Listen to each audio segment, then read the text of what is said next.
Last we left our heroes. You set off from Karden en route to a known fey crossing in the marsh and swampland south of the Ash Peaks. In higher spirits than you'd been since days past, it was good to get out of the city and back on the road. As you set off with time to spare, you finally had a chance to talk amongst yourselves and learn more about yourselves and your new traveling companion's heartbreaking history. Andy also learned more about herself and her divine lineage as she was given a chance to speak with the divine messenger of Koros and through them receive instruction on a path forward in faith and to return home, as it were. To unite the seven and reforge the Genesis Cradle. But to do so, you will need to save Ursa Devereaux, the new champion of cosmic imagination and manifestation. Thus, into the Fae you go. A few days on the road and then into the woods, you found the location of Loch Lilypad, and after a time managed to speak with these peculiar frogs, presented a few paths forward to use the crossing within the loch. After debating the merit and risk of these unique shrinking mushrooms, you elected to have the frogs call to old Morgut. From the burbling loch came a 3-story toad, a mouth capable of swallowing a small house in one bite, warts the size of wagon wheels, and the demeanor of a bear awoken too early from a winter's hibernation. With a mighty croak that shakes the trees and blows back your fur and hair, your froggy communicator says, "Might I present Morgut, Lord of the Loch?" You see this massive frog slowly progressing towards the edge of the lake's side. What do the 6 of you do? Who has Speak with Animals up? Currently, Augustus has been speaking with the kind of this little communicator frog. I believe Enid has used hers, but it has since passed. And I think as he went in that thing, he could talk to us. Now everyone can understand that. Everyone can talk to him now that he's in the kind of fairy ring of froggy communication. However, you're not sure if that will translate to Morgut. I would go to the edge of the pond. If I had a hat, I would have taken it off to try and be more respectful. And I would just be like, "Mr. Morgut, we're so sorry to we're so sorry to wake you." I wait for only 2 things: food or fight. Which are you? We could get you some food. Make a persuasion check. Ruh-roh. Am I food? Persuasion. Friends, Valentine, not I food. missed you. 16. Okay. Sits back. Wait. Yeah, sorry, still the same. I rolled performance, but it's both +1. Sorry. We're good. All good.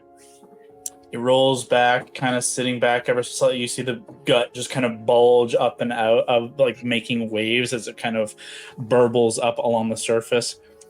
Well, 6 of you. If you feel bellied by 6th croak, I'll take you through. If not, you become food.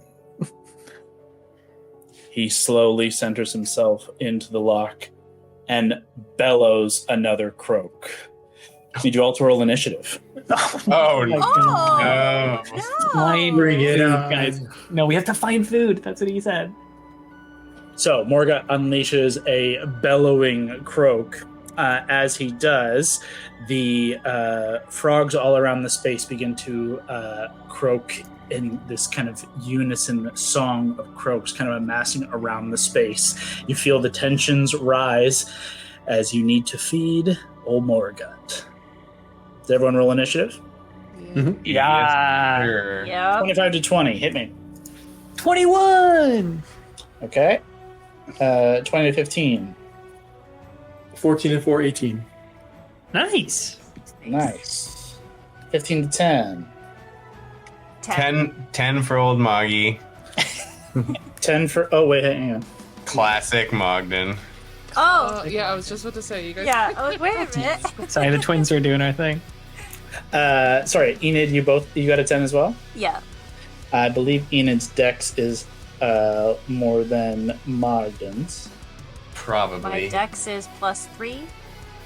Where am I? I'm +1. And then Andy, So 8. And Cal rolled a 4. Cal's here. Oh yeah, I forget Cal is here. This is not his forte anyway, so he's in the back. And technically, he's right there. Right? Yeah. Hey. Dufresne, Andy, Mogden, Augustus, Enid, Morgut. So, Boy, big boy. the challenge before you, you must feed Morgut within the 6 rounds of combat. This is going to be a truncated combat. You won't have action and bonus action. You will only have one of those options. Okay. You have your movement, but you can only take one action or bonus action in a turn. You can use spells. You can use, the dash, search, regular actions as a part of the kit of D&D, but only one action or bonus action per turn, because there are 6 of you with options to use. So here we go. Augustus. Damn it. Morgut, you watch his mouth just slowly begin to grow agape as just a massive froggy garbage can awaiting food to be thrust into his gullet. What do you do? Okay, can I make a perception check to one of two things? Either see what other frogs are eating, that's probably like flies and stuff, or see if there's any signs of bones that Morgut would have eaten, trying to figure out what this being eats. If you want to use perception, go ahead. Yeah, let's do it. Pretty good. 22.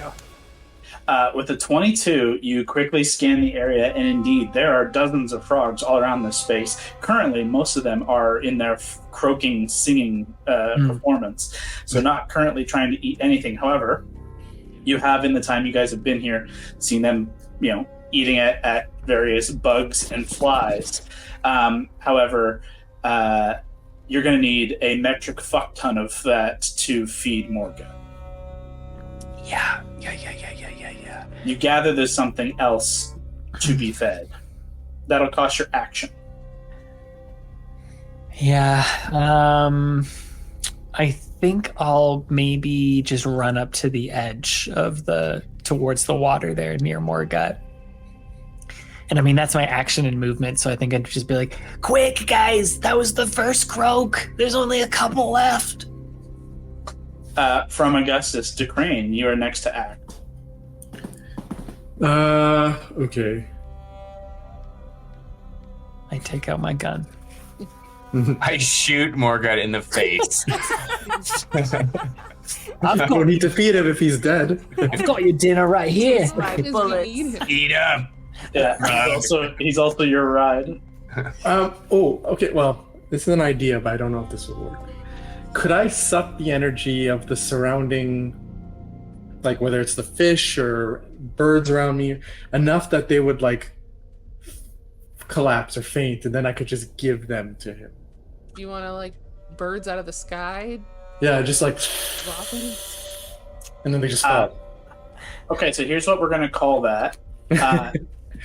I'm gonna allow it. You can kind of unleash your energy sucking vampirism ability on a grander scale, because these creatures are so they're nothing. They're not like full humanoid creatures. They don't have as much energy to give without kind of just falling prone, like you said.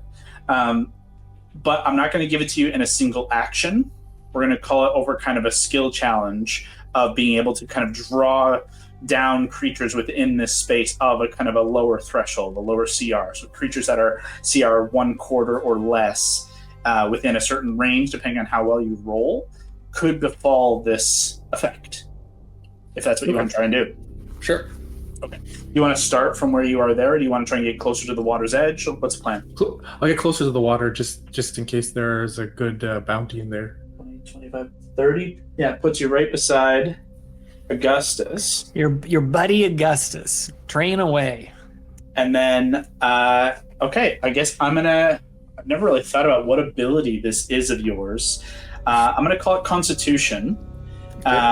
So it's going to be Constitution, just to see as you kind of open up yourself to try and draw on the Constitution of the other creatures in the area, and you're feeding on their energy, trying to drain them enough that they fall, and you can just kind of shovel them forward to Morgut and hope that he's hungry for that. Go ahead and make a Constitution check. And I get the energy too, right? You'll get some of this, definitely, because you're going to feed on it, absolutely. All right, so I rolled a 20. Woo-hoo. Wow. Classic Kev. Insane idea. Amazing. Easy idea. That's the thing he rolls an at 20 on. Okay, yeah. DeCrane, you rush up to the water's edge, and where the inspiration for this idea came, no one will ever possibly understand or know. And yet, DeCrane kind of puts his kind of chest forward, hands out, and you don't see anything immediately like happening. There's no I'm doing a magical thing. There's no aura around him, and yet you feel energy begin to kind of crackle and spark around the space around him. Augustus, you feel static energy, like the hair all over your body stands on edge. Those of you out to back there 30 feet away, you all feel a static energy like creeping up your arms and your back, your neck, and all around the treetops and the low brush and swampland. You watch a lot of these creatures begin to kind of twist and shiver and shake, kind of suffering some way here. Notably, the croaking kind of song that is playing here wavers as some of the frogs do suffer this effect as well. The Nat 20 is going to give you a big success. You can consider yourself, you haven't been hurt to heal like you would normally heal from this, but this would be a significant feed for you. However, to complete what you're trying to do here, I'm calling 3 total successes, of which this will count as 2. Okay. Amazing. So 1 more success will give you kind of what the success on this attempt here, and the Nat 20 out of the gate made this significantly easier on you. But you have to maintain your kind of focus on this through the next round. Oh, so next round I would roll for the third. Next round, exactly. You're going to go and roll a con check again, and on a success, you will finish this feed, and the creatures will drop for still requiring action to feed to Morgut, but you have more people around here to help do that. You're not sure whether this is the aims here, but hey, we'll see what happens.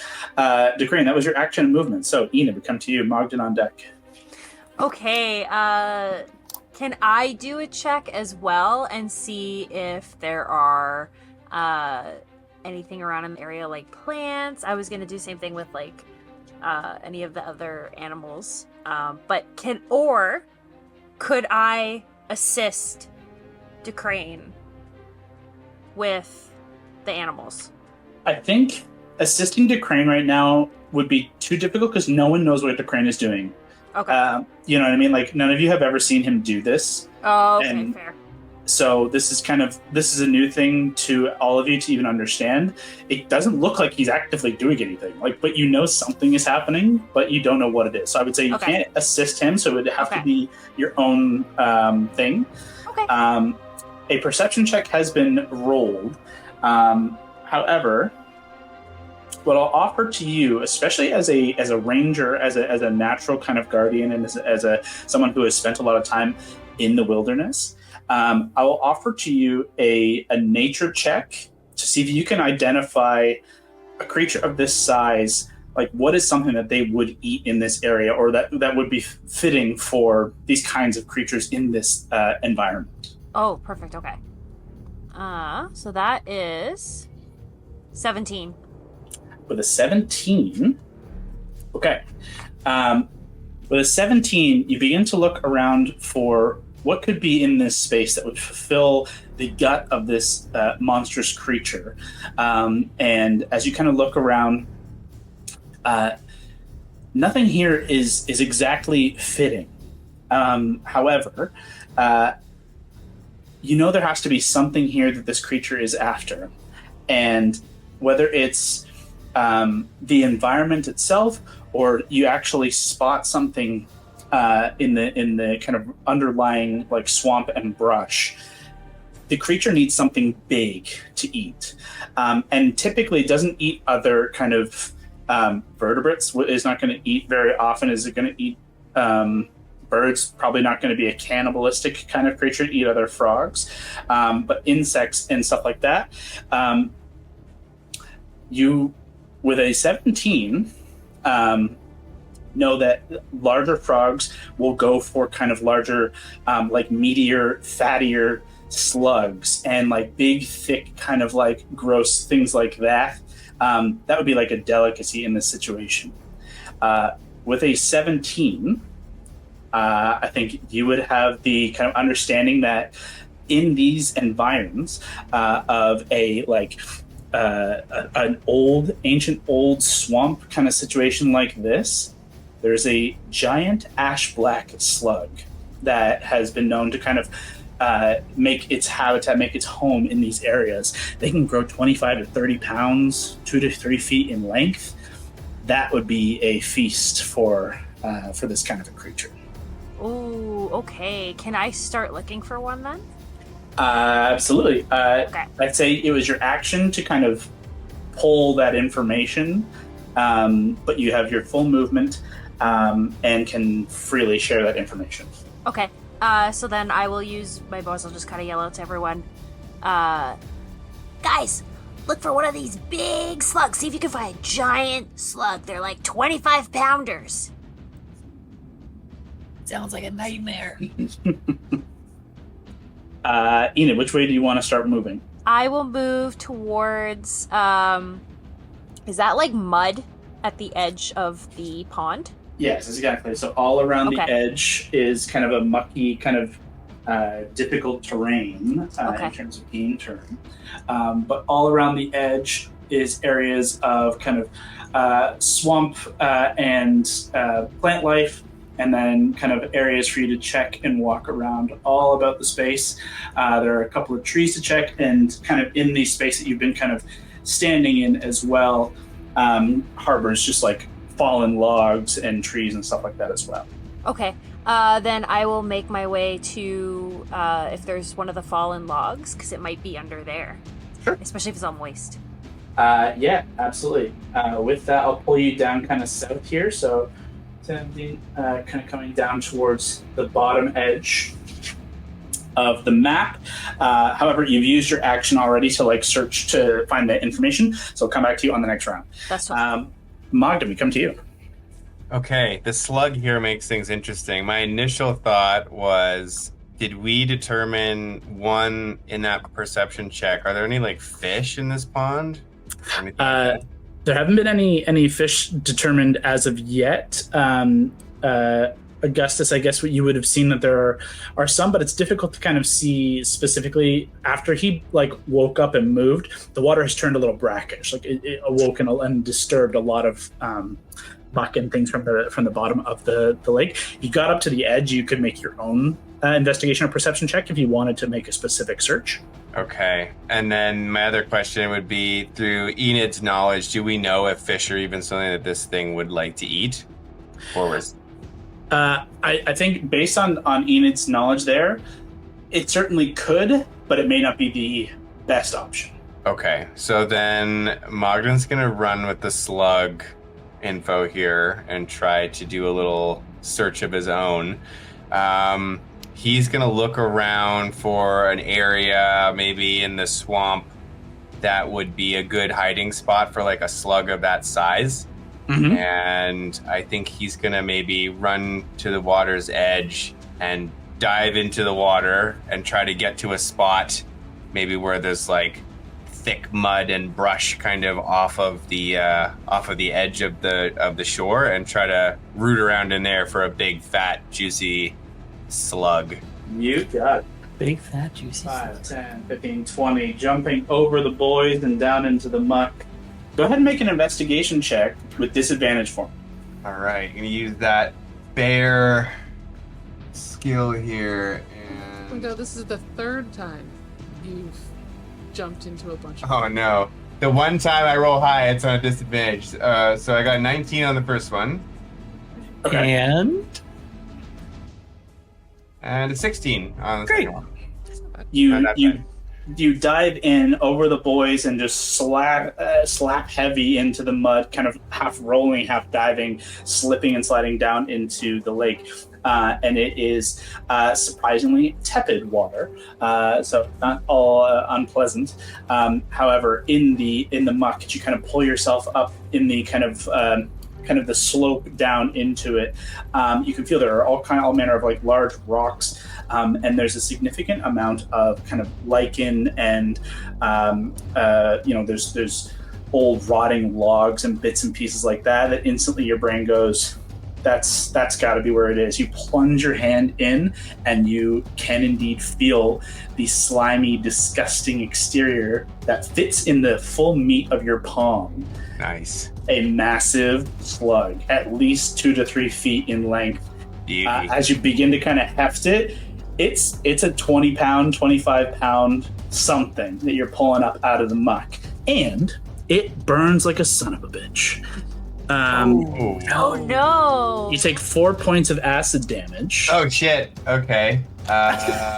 Where do I mark that? Just in damage, right? Just straight up damage. Yeah. You take a straight 4 points as you grab hold of its kind of acidic exterior. Classic Mogden.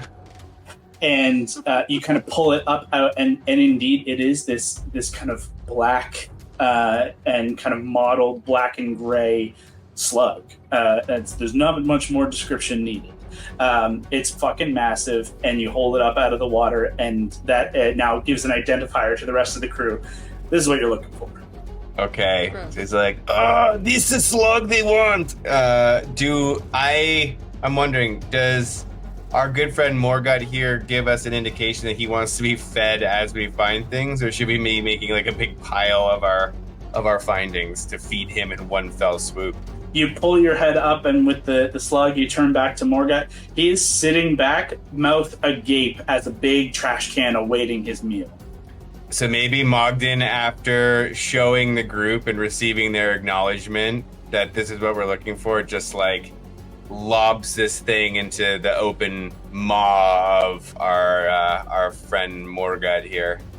Go ahead and make an athletics check for me. And he whips and throws it in the water.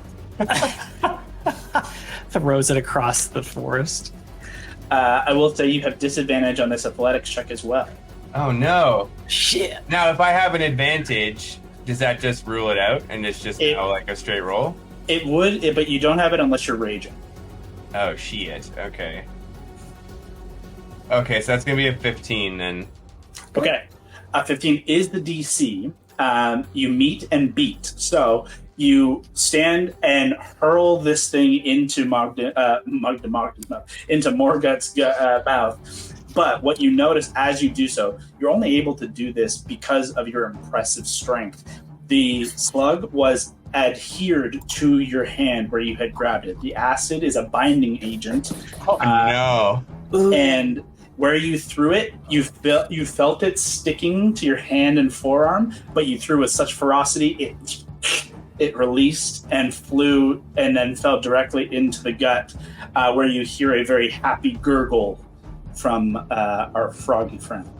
Okay, so he's gonna like kind of wince and grab his paw and turn to the group and say, "Do not touch the slugs. If you use something else, they will burn your skin." That is the end of Mogden's turn. I'll stand you up here. And Andy, we come to you. Okay. Might be a waste of a third level spell, but I'm going to I want to try to get an aerial view to see if I can see anything. Smart. Any like disturbances in the ground where like dirt's kind of buckling up or something, like patterns where like you can see there's like a trail because something's been crawling under the ground, anything like that. So I'm going to cast Fly. All right. Just trying to get my...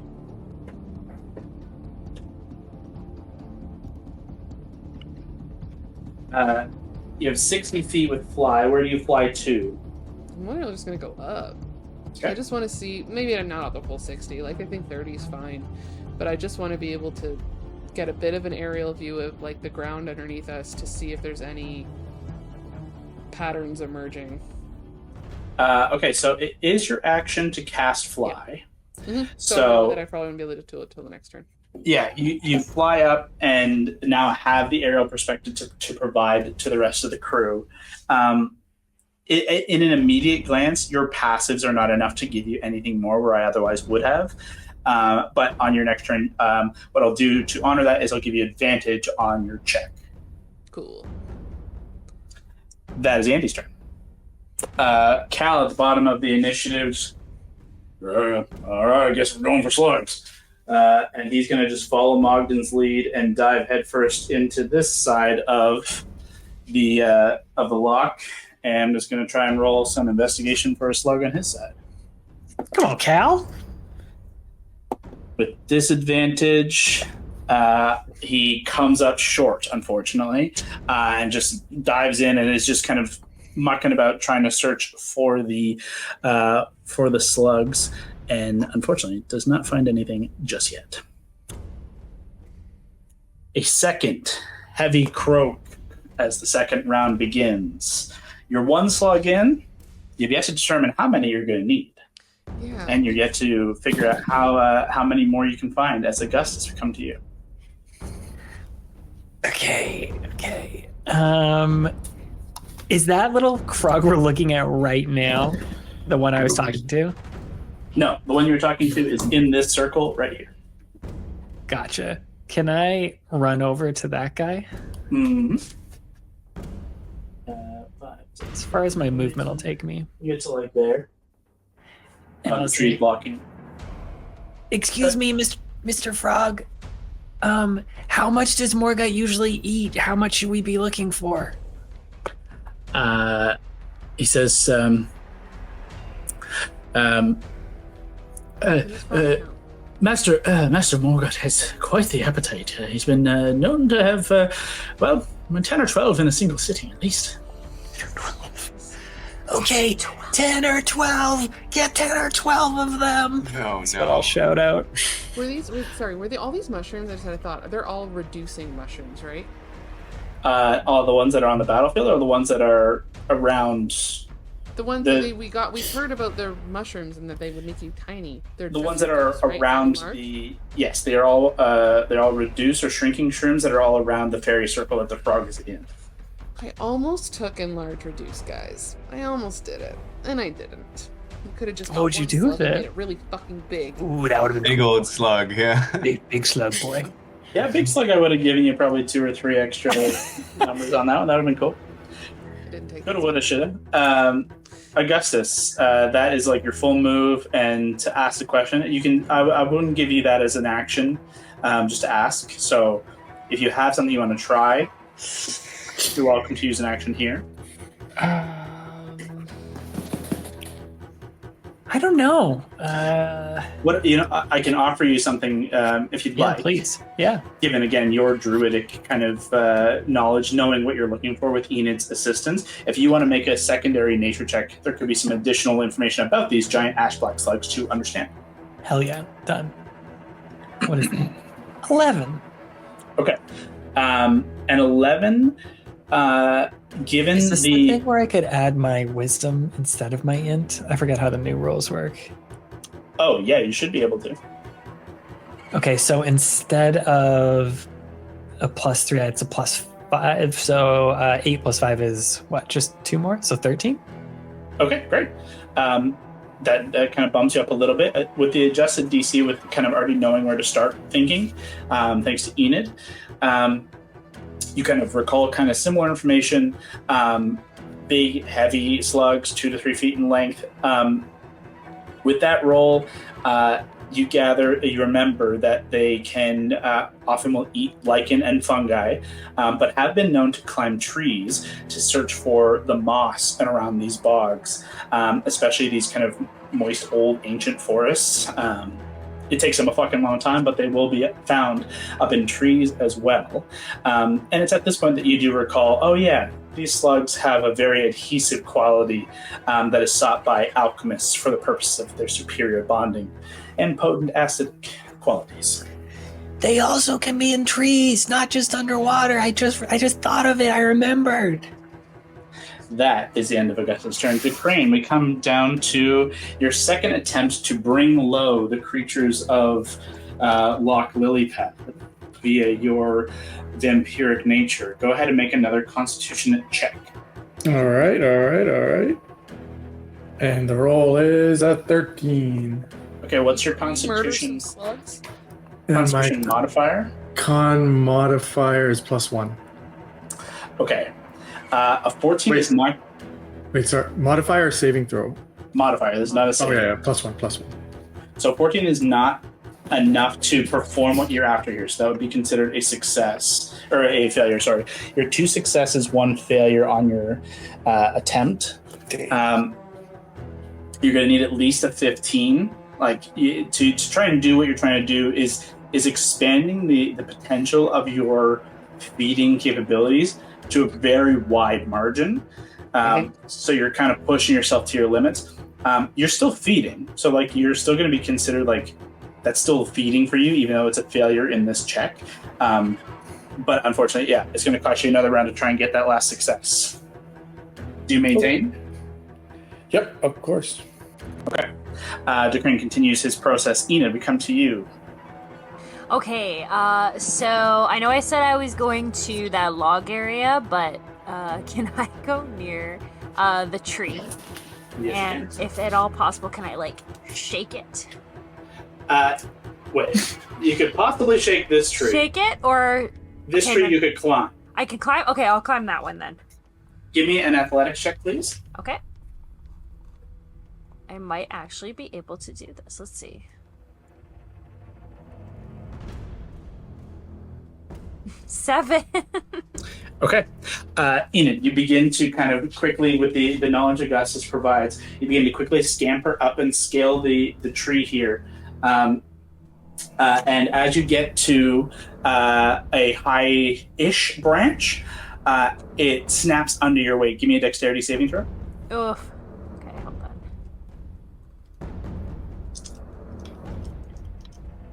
22. It Nice. snaps, but cartoon style. It falls, you hold, you kind of scurry your legs in the air, and you grab hold of the tree once more, and you hold yourself in place. But it costs your kind of full movements to kind of get you up here. And you don't see anything immediately, but with your passives at what we'll consider the end of your turn here, that costing your action essentially, you do see there is a slug kind of nestled in the upper boughs, kind of feasting on some of the various mosses. You'll be able to get it on your next turn. Okay, awesome. Enid finishes her turn there. Mogden, we come back to you. Okay, so I feel like climbing a tree would be helpful, but Enid's on that. My question, I've got the Codex Gauntlet on. Is that the kind of thing that would cover my hand or my paw? No, it's like a bracer. Damn, okay. I'll have to figure out that next. So maybe then, is there any other large trees around me that would have the profile for these slugs? There is that tree right over there where that frog is, past Andy. There's a tree way back over here. And you are already in a good position for where these creatures can also be found is all around the lichen and kind of lower, all this lower brush and moss and bullshit on the edges of the swamp. Okay. Old dead trees, that's the other area where they can be found. And you have found success. There's certainly more around the edges that you could find. So maybe I'll continue to try my luck here, but first then what I want to do is protect my hands and my wrists. So I'm wondering if I can, I guess, I'm just looking at my stuff in my inventory. Maybe if I go into my bedroll and look for a blanket or something and tear off a strip and kind of wrap my forearms and paws to kind of create a little Yeah, hand wrap first and foremost. absolutely. with ease. You quickly just rip a strip of your blanket and just wrap up your hands with that. Costs you a little bit in your comfort in your sleep, but for now it'll save your hands. Better than being dead and inside a frog. So, perfect. So then I guess he's going to continue his luck here in this lichen-rich area in the swamp and see if he can turn up another slug or two. Question for you. Would you go south to this section here or north up there? Ooh, I'm trying to remember what I learned in Boy Scouts. Where does the moss grow on the trees? On the north side of the tree or the south side of the tree? I can't remember.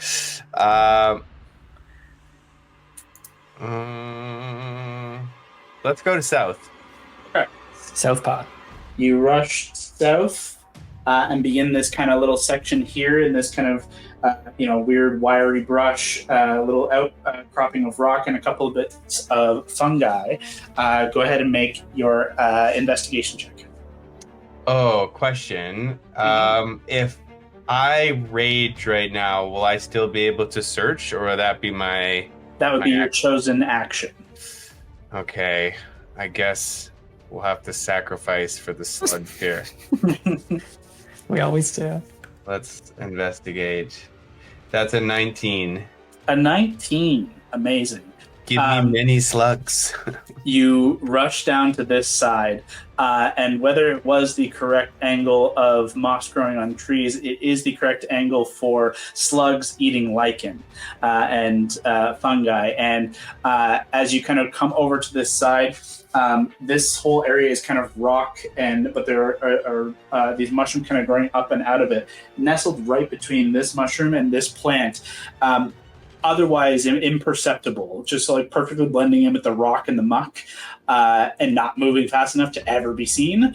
You know what you're looking for. You find a slug. You can grab hold of it should you wish. All right, I want to grab this thing and shot put it if I can into Morgut's mouth here. You grab a hold of it. With the wraps on your hand, you are going to suffer less of the acid damage, but it is going to eat through that the cloth of your hand, so you take only 1 point of damage. Okay. And you do not have the disadvantage to throw it because it's now kind of attached to the cloth. You're going to lose the cloth in the throw, though, because it's now fully attached to the cloth that you've wrapped around your hand. We do what we must. Go ahead and make a straight athletics check for me. Come on, baby! 19 plus 7, 26. Nice. It doesn't even touch his gullet. It goes straight to the stomach, a swish down into the stomach of the beast, as 2 slugs found. Morgan just beats his chest like, get some! Morgan. Possible 10 or 12? Yep. 3. That is Mogden moving forward. Andy, we come to you. Okay, now that I'm up a little higher, can I do some kind of investigate? I'm not sure. I mean, I don't know if it's better. Do I have a good view of the trees from here? You have an amazing view of the trees. You are as high up into the trees as you can get via flying. You can get even higher, obviously, without burning in action, but I'll just keep you on this little platform here.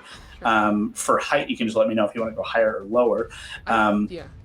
But it would be perception or investigation. I'll give you either choice. I will do an investigation because my perception isn't as good. Okay. Oh, and you have advantage on this as promised from Cast and Fly. Oh, I have advantage. Well, I rolled the first time was super cocked. The second one was a 17. The third one is a natural 20. Okay. Yay! You get high up into the air overlooking this kind of space. With a natural 20, the kind of maybe a little bit of the lingering kind of conversation with your divine elements from last night or the night previous, kind of lingering within. Everything kind of begins to glow in these various different bits of color. You can feel the kind of strands of fate and destiny at your fingertips, and you feel them kind of curl towards certainly the top of this tree, top of this tree, top of the tree back here is a guaranteed 3. And With this, what I'll do is the way I will organize this is there are plenty to be found all at the outskirts of the lake. Kind of anywhere along the edges of the lake, in the muck, in these various bits of plant and things, you can see the kind of idea that they are there. For the next round, because you rolled this, I will give anyone who searches in that area advantage on their check. Awesome. As you kind of call out, like, here. Yeah. I won't give advantage on the checks in the trees, because it's just in the tree. It's having to get up to the tree that is the kind of challenge of that one. Okay. Fair? Yeah. You call out to the rest of the crowd what they can look and see, and that, are you going to stay there? I'll start moving over to the tree in the back, because I think I'm the closest to that.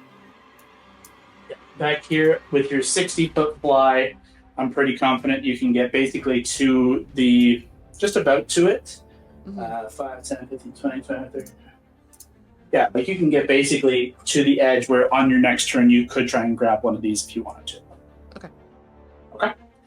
From Andy, with the advantage, Cal down here somewhere is going to make another check in this kind of tree spot here. Let's go, Cal. Come on, Cal. This is your moment, Cal. fine. So, Yeah, there we go. It's a natural 19. yeah. Hell yeah. Cal reaches down into a muddy piece of old rotten wood and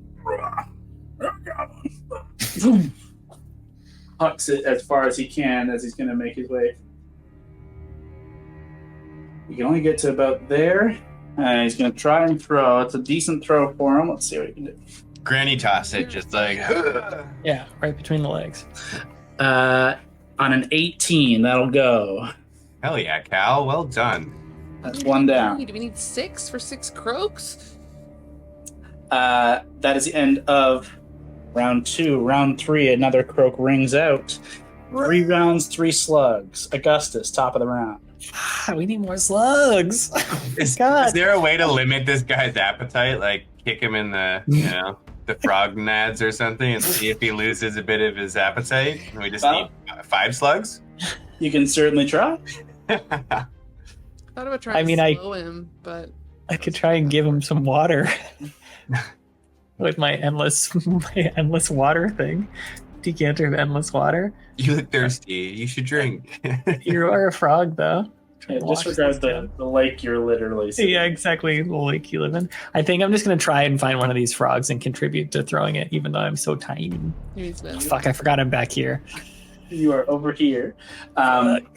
You could try and make your way towards this tree up here, but it is probably going to cost an action for you to dash or do something to get closer. It's 30 feet is only going to give you. God, is there a way that you could, like, if Enid finds one, she's not gonna be able to chuck it to it, but we could, like, ready an action to, like... Could I, so if Enid finds one, could she throw it to me and almost like ultimate frisbee or something? Yeah, exactly. Are you in the range for me to chuck it at you? I think I'll run to try and get in range, Kyle, however that works. I'll be like, Enid, throw it to me.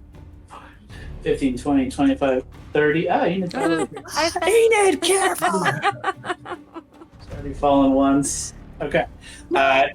Enid is in the tree. Augustus, you are ready and waiting to get down for her to throw it to you. And then it's going to be quite a toss for you to get to him. But we'll see how it goes. So you're going to hold your action to try and throw.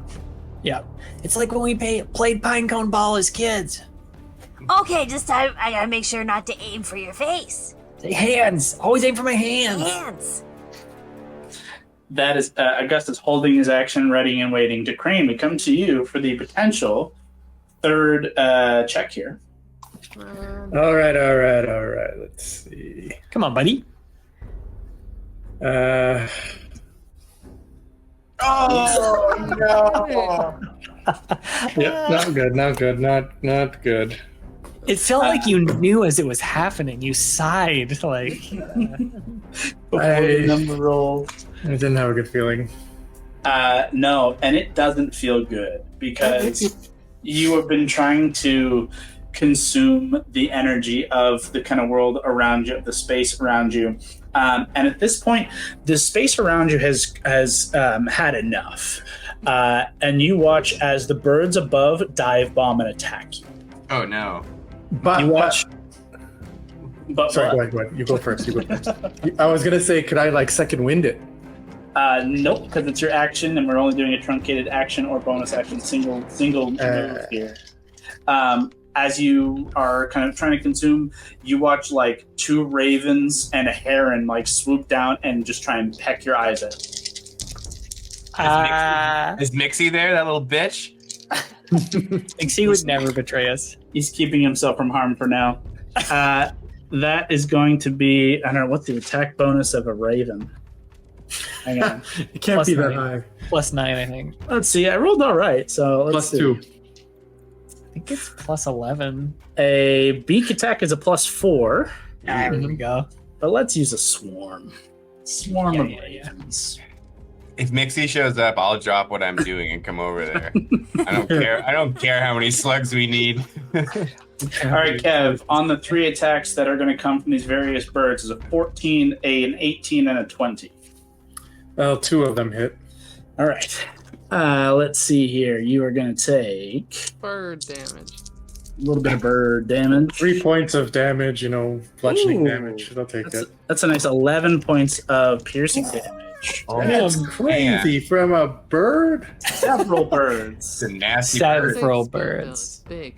Several birds swoop down and try and peck your All eyes right, out. You're not. still maintain focus. Yes, you do. The birds, that is kind of their last attempt. As they get closer to you, the energy drain is greater, and thus they do fall. You can go ahead and roll your D4 to like heal as part of the feeding process. You can take the D4 plus your Constitution to heal from the 11 points dealt. I rolled a 1. Thank you. Wonderful.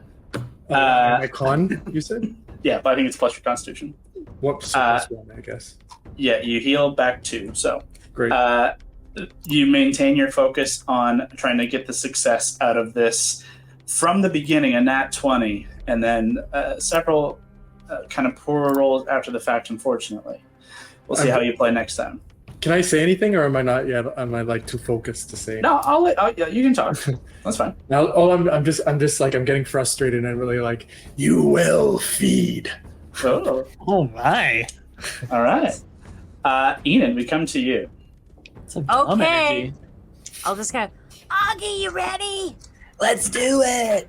Okay, so I'll just kind of like rip just a piece of my shirt off and kind of wrap it around my hand, same thing, and then go to check it.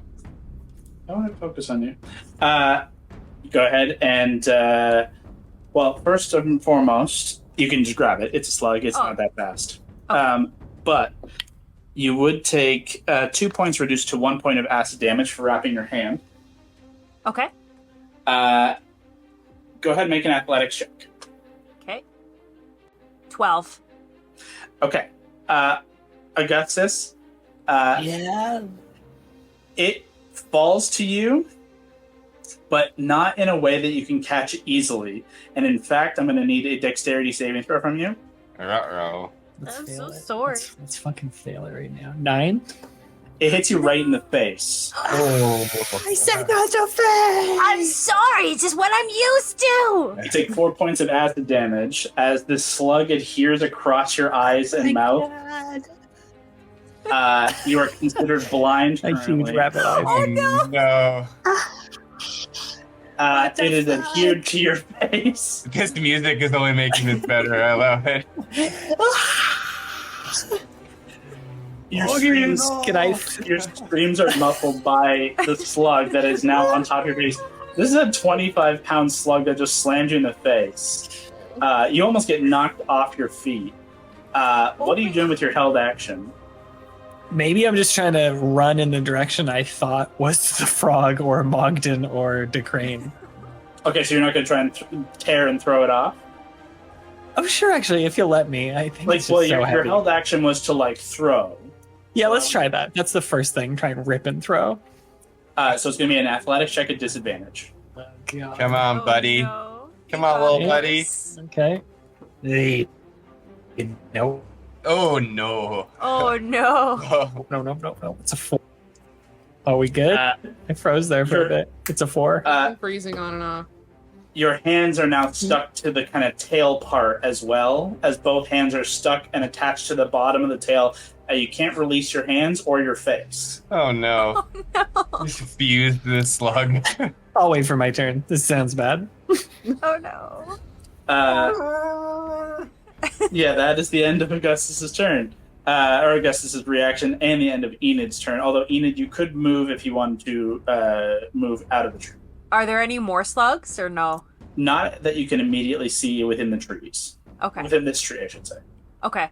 Yeah, I'll start making my way down. Are you trying to make your way down fast or slow? Fast. Go ahead and make an acrobatics check for me. Okay. No, that's not what I like. 7. Okay. Fast means fast, and the fastest way is to fall. Yay! You do so, Hell yeah. and you take 4 points of damage. Oh god. These poor buddies. You come down hard on the ground from the other broken branch on the other side of the tree.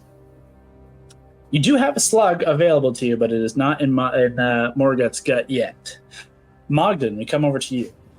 Okay, so Mogden, recognizing that they found a pretty slug-rich area between him and Cal, is going to try his luck here again. He's going to take another little strip from his pack and wrap that hand back up again. You got it? And he's kind of going to look over to Cal like, let's do this, baby, and dig in. Okay, you have advantage thanks to Andy. So go ahead and make another investigation check at advantage. Come on. Oh, thank you, Andy. Okay, let's go. Number 2 here. That's a 10. Let's see. Not that good. I don't think a 10 was the DC that I set, and it is not the DC that I set. However, it Not doesn't mean around, guys. you don't find something. What you do come up with is trying to kind of search within this kind of area of mushrooms and lichen and elements. Oh, you knock over this mushroom. And Cal shrinks. The mushroom that is up here, not your forte in understanding kind of the topography and the natural world and what these things could be. And as you kind of search and brush into it, it releases a puff of spores. You and Cal are going to need to make intelligence saving throws. Oh god.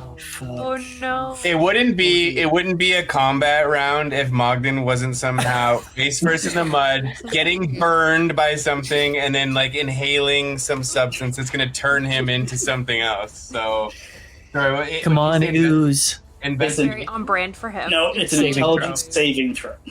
Intelligence saving throw. Yes. Yeah. Cal rolls a 17, so he is good. Good job, Cal. Attaboy, Cal. And Mogden, of course, rolls a 6. So, Mogden, you just face first, like just how tall you are as you're searching, and not really, and looking below the mushroom, not looking at the top of the mushroom. Face first of stunning spores, and you are considered stunned. Oh, no. do not feel good right now. Now, the unfortunate part of being stunned in this section of the map is you begin to kind of sink into the boggy quicksand. And we'll see how that plays out. Oh. That takes us to Andy. Okay. Do I see the slug? Yes, you do. Cool. I'm pretty sure I'd be in range for this. Can I try to vortex orbit into his mouth? Yeah, absolutely. Okay. What's the range, sorry? 90. Oh, okay, hang on. So 5 feet to get over to the tree to grab the thing. And then Why don't you grab it? I just need to see it. Oh, true. So 5, 10, 15, 20, 25, 30, 35, 40, 45, 50, 55, 60, 65, 70, 75, 85, 90 is short. 90 comes up to right it like just there. needs to be 90 from one side of me to 90 to the other can work. I just have to be within 90 feet of both points. So if I move slightly more towards the I So see what you're saying. So it can be like a 90-foot radius. it's essentially like I was something within 90 feet of me to another point within 90 feet of me. Okay. Well, then I'll position you kind of roughly in the middle. Great. And yeah, you can vortex warp from one side into the awaiting gullet of Morgut. Another slug found, eaten to the thankful gurgling stomach of Morgut. There's technically a con save, but is it gonna try to make a con save? No, Okay. it doesn't have any kind of sentience here. It would fail. Although its constitution would be decent because it's like an acidic slug, but still. Not good enough to beat your spells here. If you got beaten by a slug, you may as well pack it up and go home. Yeah. Okay, Bad wizard. that is your action in that instance. That's going to end your and I turn. moved a little bit. Yeah. Did I use all my movement or no? That would have taken you, 5, 10, 15, 20, 25, 30, 35, 40, 45. You got 15 left. I'll go towards the other tree. Okay. 1, 2, 3. Okay. You're headed towards the second tree. That's going to take us to Cal down here. Cal manages to save from the stunning spores. Oh, good work, Cal. Can you go help Augustus? Well, I was going to say either he can attempt to help Mogden, or he can continue the search, or he could attempt to help Augustus.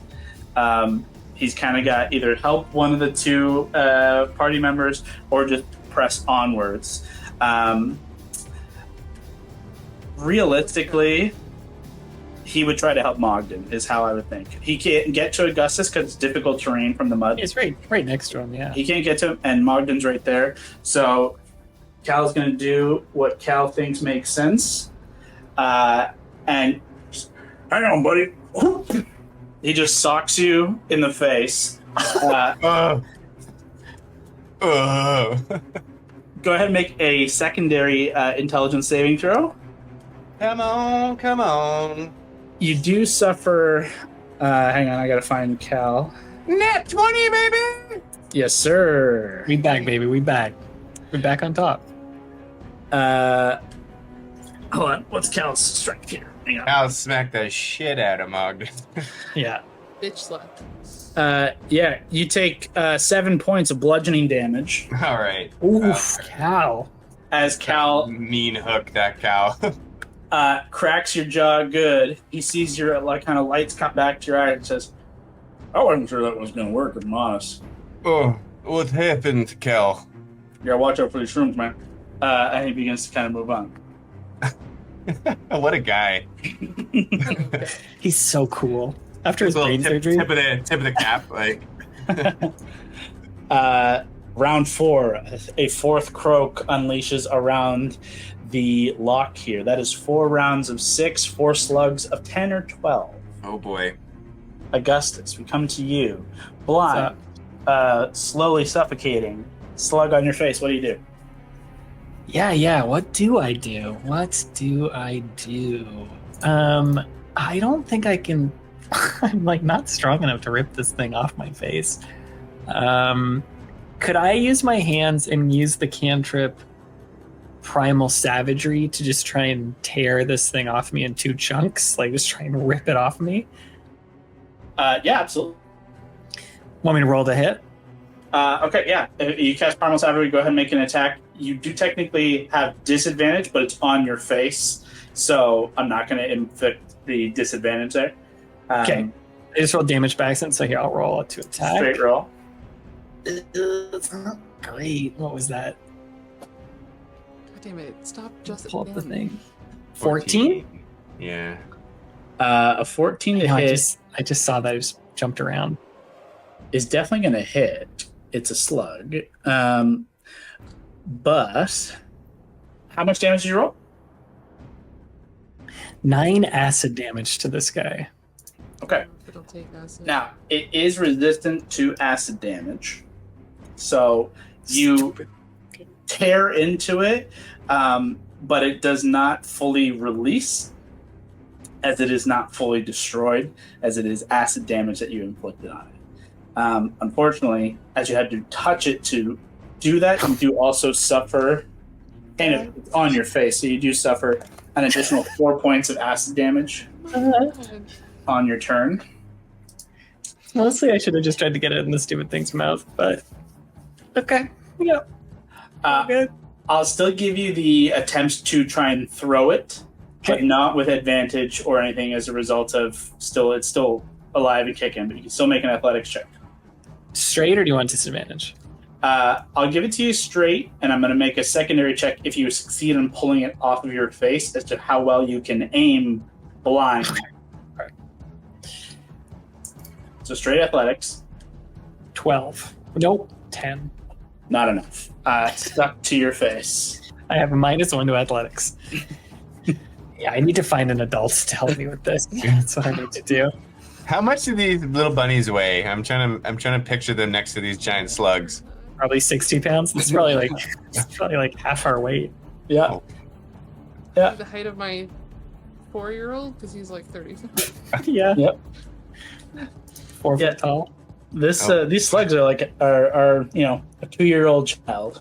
That's what you're trying to throw around here. Unfortunately, Augustus, no, that's true. That is the end of Augustus. DeCrane, we come to you. Kev, you're muted for whatever quippy line you had. Well, I have some good news. I rolled an 18. Okay. Nice. With the 18, the success on the kind of consuming energy draw, you guys watch as fish and smaller kind of frog and a couple of snakes begin to kind of rise and bubble and burble along the top of the lock. Around the edges of the water, you guys do see some kind of smaller creatures. Squirrels tumble out and fall to the ground. From the air, a handful of birds tumble to the ground as DeCrane's kind of all-consuming energy consumption takes these creatures out. You are fully kind of fed up and have healed part of the process here. And now you do have a kind of swath of creatures that have amassed around this area that you guys can kind of collectively decide how you want to kind of move them all towards Morgut and see if they will work. But to crane that, I will give you that as like, I will allow you to do another action as a result of ending this kind of consumption. Would like collecting the animals and would that be an action? Yeah, it would be another action to like run around, grab some stuff, and just throw it. So it'd be an athletics check to try and huck them into Morgut's mouth. Sure. Okay. Athletics check, straight roll. Athletics check coming up. 6. Okay. And my athletics is probably not great. My +2, 8. You guys kind of just watch DeCrane with an arm full of dead birds and squirrels kind of throw them into the lake about 10 feet. Jesus. This has gone well for us. Now we're going to have to fight this guy. Walk all the way back to town and find the Thieves Guild after all. Unfortunately, does not quite get into Morgut's gut just yet. I am not God, but I feed the fallen. What the? I can't even say it. What did he say? Ian, we come to you. Okay. I have fallen. I will get up. The slug, is it still near? You get up and you look over and you see Augustus just kind of flailing with this kind of scarred and torn open slug still on his face. I'll go run to him and get it off and then chuck it. You rush over. Go ahead and make an athletics check. Okay. Oh my god, I'm so sorry! 17. Okay. You grab hold of the tail. You do incur 4 points of acid damage. Okay. But with the kind of like ferocity of rushing over to Augustus, grabbing it, and then throwing, Augustus, give me a strength saving throw. I'm just going to go in the gut with it. Why not? 13. Augustus, you are kind of pulled 5 feet forward, and like feel you've lost some hair on your face. Mogden was the bald bear. You are suddenly a very bald rabbit. As Enid pulls it off and it arcs through the air and into Morgut's mouth. That is with a little bit of hair. a success. Is that 3 now? That's More 5. than that. Okay. We just have to double it in 2 rounds, 1 round? You get 2 rounds, about a round and a half. Yeah. Ooh. Okay. That is success. That is Enid's action and movement there. Mogden, we come over to you. No longer stunned. Beautiful. Thanks, Unless Cal. Enid, you want to say anything? No, Okay. no, all good. Yeah, it's really cool. Sorry. Very good. Mogden. So Mogden, noticing this menagerie of death that DeCrane has hucked into the water, quietly scans to see if Mixie the Raven is among the dead birds. At a glance, you do see some black birds, but none of them are Mixie. He's quietly disappointed. He goes about collecting as many of those dead animals on the surface as he can. Okay. He's gonna scoop up as many as he can find and gather. And then he's gonna try and just shovel them into Chunky Boy's mouth there. Go ahead and we're just gonna be investigation here. Again, just to try and see how many you can kind of amass within the turn. Let's do it. Oh, Mogden. That's a 5. Naughty Mogden. Naughty bear. So, despite the amount that has fallen, it's still a success. I'm going to give you one, essentially, equivalent to 1 slug's worth. What could have been more, unfortunately. But it's still a success, ultimately. Okay. All right. But it does cost your kind of turn to kind of get out and about, kind of get right up to the gut of Morgut and just be kind of lifting and throwing these big, soggy, dead animals. Did we get them in? Like a cool basketball throw and more of just Yeah.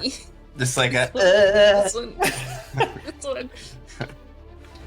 Yeah, it's not a this was never going to be a pretty nor heroic moment for any of you, but No, it's never is. proved the bottom of the barrel as we Certainly go. the worst. God, no other humanoids are here to witness this. Yeah. That you know of. Yeah.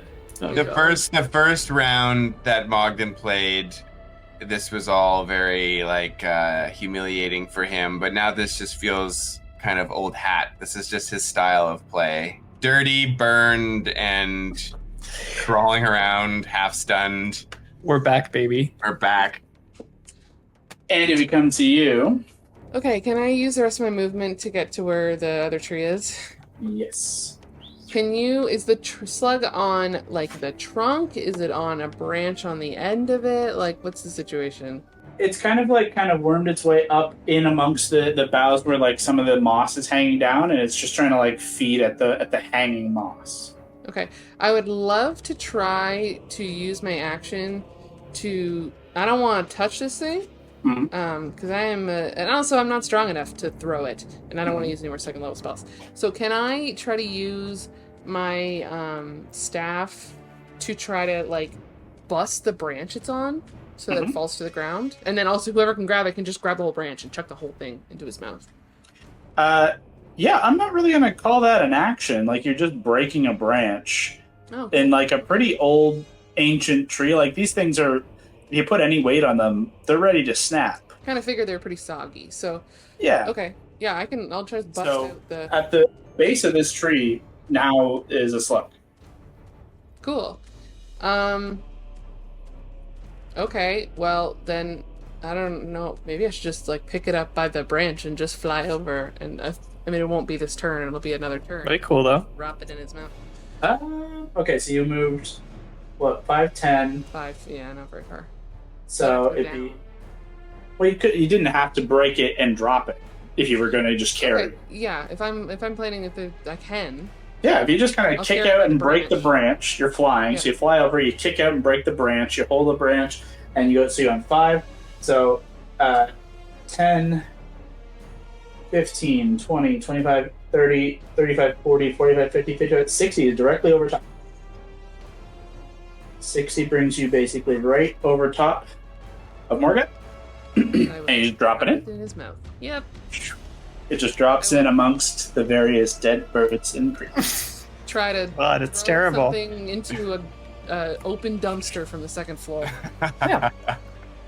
And you do so to the avail of 7 slugs. Hey, nice. Okay. That is going to be kind of the action of your collective turn. Mhm. Okay. I have tree slugs now. Tree slugs have now been all acquired. It is now into the muck and the edges of this space here. Cal is going to just kind of keep trying to do his search back this way. 5, 10, 15, 20, 25, 30.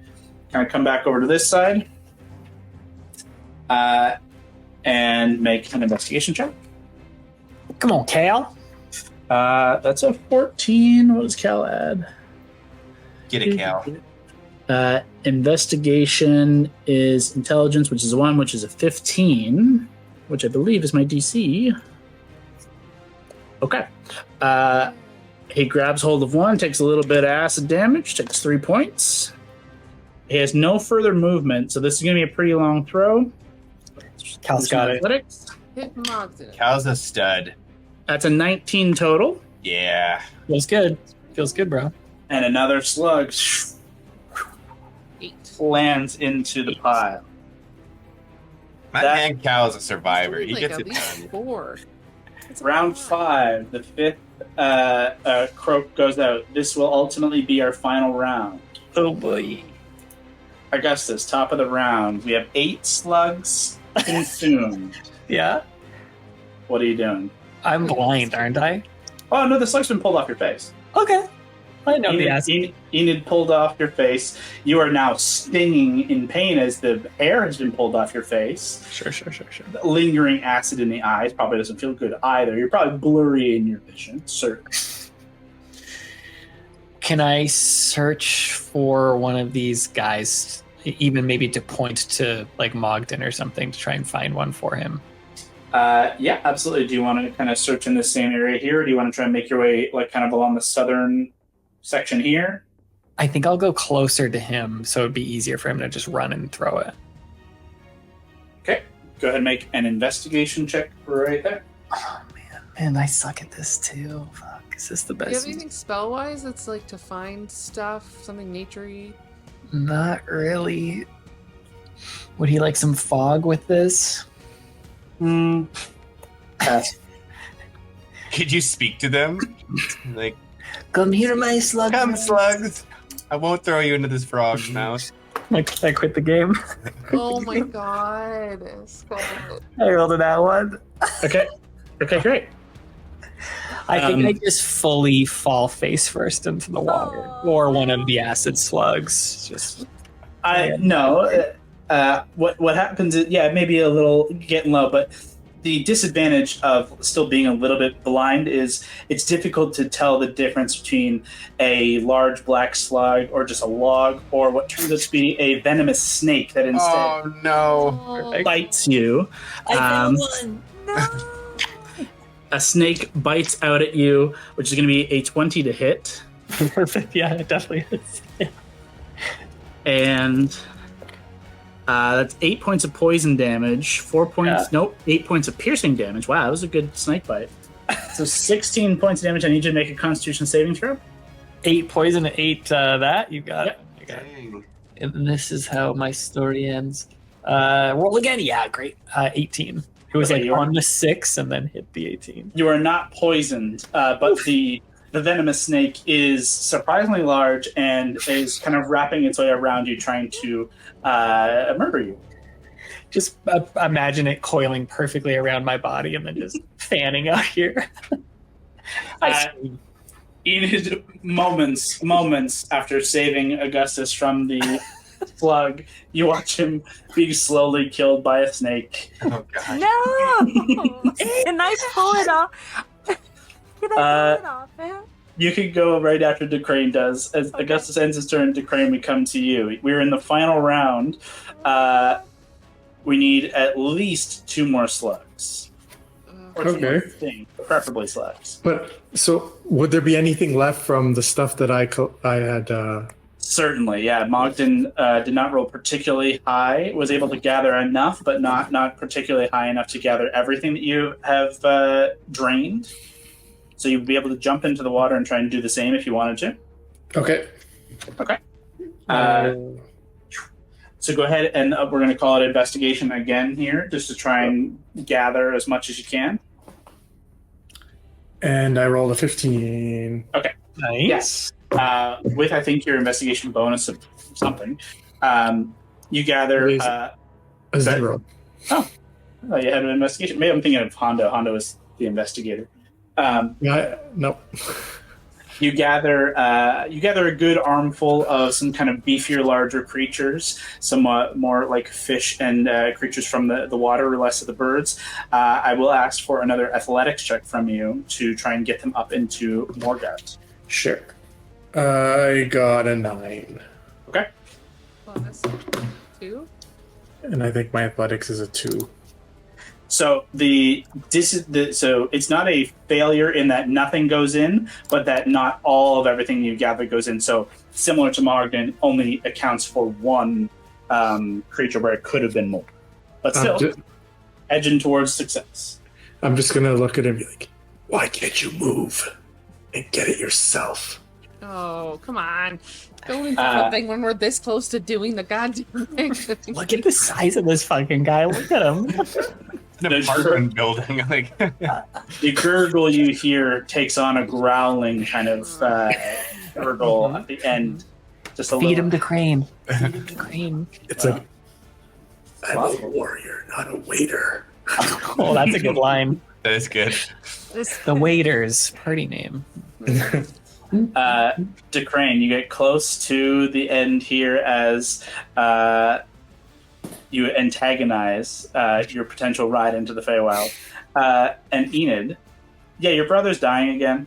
Oh no. Okay, yeah, I will get the snake Murdered off his snake. face. You're going to go save him? Yes. Can we eat the snake? It will cost your action. The murder scarf that he's wearing. Oh, would he eat the snake? Yeah, that's true. Could I chuck the snake into his mouth? It's certainly possible. Okay. Do it. Yeah, I'll do that then. Okay, go ahead and make an athletics check. And it's going to be basically a contested check as it's wound its way around Augustus, and it's going to either hold on to Augustus or you're going to be able to pull it up. 15? hang on. Okay. Let me see. Let's roll. No, that is a 3. You grab hold of its tail and you yank back. Augustus spins like a top, falls down into the mud, and as you kind of whip it back, Indiana Jones style, just, you fire it up into the air and down into Morgut's gut. I'm going to call it a half, not a full point, as it's a snake that is venomous, not the most appealing food, but I'll give you a half point for it. Plot twist, it kills him half a slug from being open for business. Augustus, why? Morgut just dies from the snake and we're stuck there. You buddies did this. Enid, you have successfully saved your brother for the second time in as many rounds. And I've gotten ourselves a half step closer to success here. That does cost your full action. Do you want to try and move or say anything else at the end of your turn? I guess I'll try and move forward to the bank, but I guess if this is the last croak. You can get a little further close to the action a little bit more now that Augustus is safe. That is Enid. Mogden, Andy, and Cal are going to round out the final round here. Mogden, what do you do? So Mogden, recognizing that we need just a little bit more, is going to try and pick up the remnants of what he dropped the first time and see if he can shove those dead critters into Morgut's belly here. Okay. What I'll say is the DC increases with the successive kind of checks on the same thing. Okay. So slightly harder DC. Obviously, there are less things that are around you as you guys have successfully put 2 attempts at this in. So the DC does increase, but you are more than welcome to continue. Let's Investigation. roll the dice. That's going to be a 12, so I'm not too hopeful about that. You get a couple more critters. The unfortunate part is some of the ones that have not made it in are fish and some snakes that are just slimy. They're literally slipping and falling out of your grasp as you're trying to, in the 6 seconds you have of a turn, trying to just kind of literally like grab and throw. Like rather than big armfuls, you're just grabbing something and hucking it up. And unfortunately, more are falling by the wayside than are going in to the gullet. Just need half a slug's worth, baby. We're getting close. I would give you like a quarter. We're Quarter almost- slug? Just need Quarter slug. Quarter left to fill this gullet. Slug. As Mogden, that'll be your action. That's the end of your round, unless you want to say anything. Nah, he's got nothing. He just like, just kind of like grunts in frustration. Throws his paws up like, Andromeda. Come on, Andy. Oh my god. At this point, is there any stuff left floating in the water, or should I probably be finding another solution? There's still some that Decrane has. There are still various bits and pieces that Decrane has We lost you. yet fully kind of amassed and gathered. You could try and get these last bits and pieces together, but again, the DC is like increasing. This would be like the third or fourth attempt on this same kind of thing versus trying to find something new. So again, yes, you can, but the DC is harder. Okay. We need this to be over right now. I have 2 options. And you can either try to extend it to 1 more round, or, but it's not a guarantee. Or would it be reasonable to just fucking dump all the rations I have? he might not like it. I You know. can certainly try. He's not gonna want like little breadcrumbs. How many days of rations do you have? You know, you had a couple of days travel at least. You know, you're going to be traveling through the feywild, so you would have bought at minimum a week or 2 weeks likely rations. Yeah, we also we could use that food. Okay, let me check one thing. Mogden pulls out a Rubbermaid container of that stew. Anything but that, Oh. Morgan. Maybe you like Watch him it. actually like it, yeah. Delicious. Listen, And then that's what kills him. It is It's a not the charm. snake. Okay, he's Feywildish. I don't want to use a charm spell. That's not gonna work. Okay, I will just try to scoop up anything I can because I could try to find another slug, but I don't have the strength to get it back to him. Okay. So you're just going to like fly down and try and scoop up the various critters? Actually, no, I have 60 feet of movement. I can just fly back and forth, right? If there's enough space, if I needed to fly back and forth? It's 5, 10, Yeah. 15. Okay. I will go to a riverbank where hopefully everyone else has had some good luck. And I will try, and I haven't taken any damage, so I can take a little acid damage if I need to. Okay. Go ahead and make your investigation check. Okay. Come on, Andy. Okay, my investigation is... It's a 16 total. A 16 is enough. You, Feels good. with a little bit of kind of that former fate threads, can kind of have the faint memory of an outline of this slug in amongst the various kind of fallen logs and lichen, and you can scoop it up should you wish to. Yeah, can I... No, I only have like a dagger. I was hoping to like skewer it on something, but I also don't trust myself in my dexterity to do that. I'll just scoop it up. Okay. You take 4 points of acid damage. Mhm. And fly Fly back back over over. and just dump it. Well, you can try. It's gonna be stuck to my hand. It is adhered to your hand, so it's still going to cost an athletics check to try and just have it release from you. You gotta plumb it into his I should have stomach. put something on my hands. I should have got it to stick to like a piece of. Dive bomb in his stomach. This is a +0. Okay. 17. Yeah. Ooh. Using just the momentum of like your fly spell, you fly up and almost release the fly, so you begin to fall and use that momentum to like huck your hand down for catching yourself a fly, and using that momentum and that kind of fulcrum point to release it down, and it does plummet into the gullet with a resounding, gurgling croak. His mouth begins to slowly close. Is that enough supper? Is that good?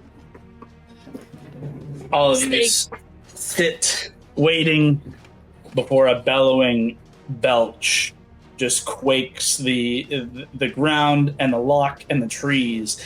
It smells awful. It pushes me back a full like 20.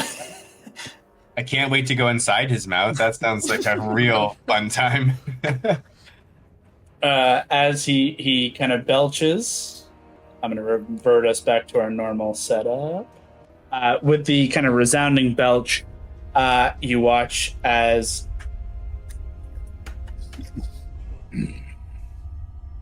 sits back, big tongue moves around this kind of sloppy, gross exterior of his face, and then he kind of moves forward, pushing like Mogden out of the way, sliding right to the edge of the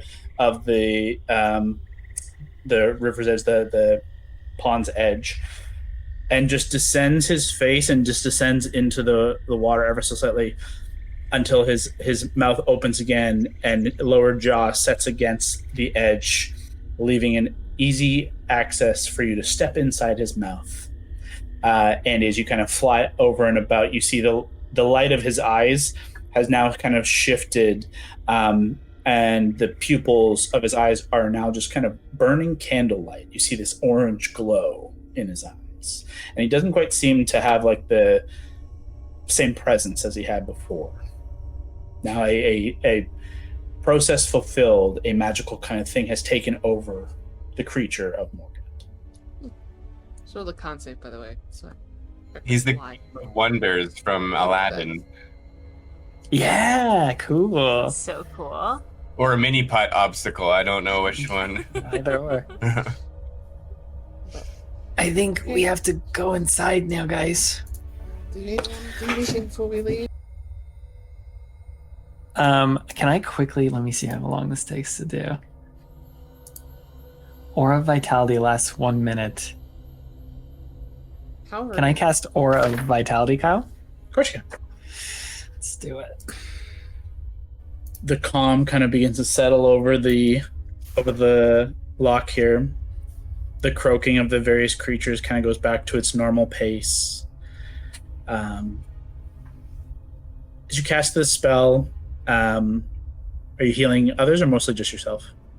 I want to first start with me and then start to heal some other people, yeah.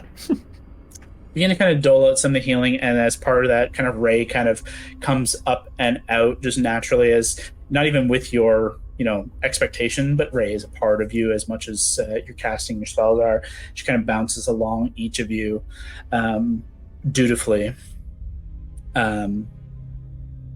As you go and are doling out your healing, which you can do as you please, and you guys are looking to move forward here. I would say that the instinct of everything here would tell you definitely don't want to take long before moving forward here with your froggy doorway here. You're not sure how long this is going to hold open. You gotta feed it again. Yeah. But as you kind of wrap up your vitality, your spell, and if there's anything else you guys are doing over the minute here. Augustus, you feel Ray kind of, she doesn't do this very often, but she is fully present here right now without you having like brought her forward. She does do this as part of your spells, but it's different. She's here as if you had brought her here in her full form. And she kind of gets right up into your face and is kind of vibrating and buzzing and flaring. You okay, Ray? She flares, and you feel like in the pit of your stomach a deep sense of fear. I'll like lean into her. I'm scared too. But you know, Ursa's really scared, and so I think we have to face our fears to help her out, right? She kind of dims light and buzzes and begins to kind of pull away from you and back the way you came, like just slowly kind of drifting. Ray, no, we have to go. We have to go to the feywild. As you say feywild, like bright flare, angry flare. You feel the sense of fear and intense anger. I'll like look over at Nettie, see if anyone else is kind of noticing this, and then try and play it cool and run up to her and maybe put my little palms out. Enid, certainly your passives are strong. Mogden, both your insight and your passive perception. I think also Decranian is kind of the only one who may not be able to pick up on what's happening actively. But Augustus is talking. You would hear him talking to Ray, and the tone would be different. Whether you guys all tune in necessarily is up to your own purview. But Ray pauses a moment before coming to your hands. Like you put your hands out to her, and there's a moment of like, she doesn't want to go to you. Ray, why are you so upset? Reluctantly kind of comes towards. I'll like lean my head in. Is it that bad? Do you remember what it was like? Make a wisdom saving throw. Fuck. Oh. Nat 20. Oh! I don't know what this means though, either way.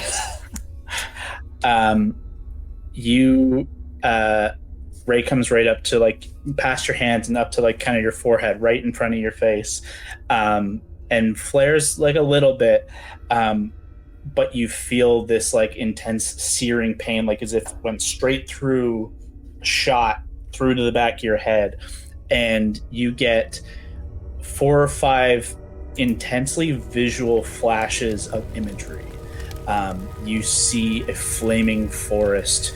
It is burning, and you can feel the pain and fear and intense dread. You look up at someone with a blade approaching you, backlit by flame. You are crawling away, pulling yourself away, and you feel Ray's presence with you, but you don't see her. There's another flash of a beautiful golden tree, this amazing, monstrous, mountainous golden tree, and you just see it crumbling and falling in pieces. The despair that you feel grips you as if you have lost a child, and you're watching it fall before you. And it comes back to the moment with Ray, and she just disappears and kind of tucks back into your jacket.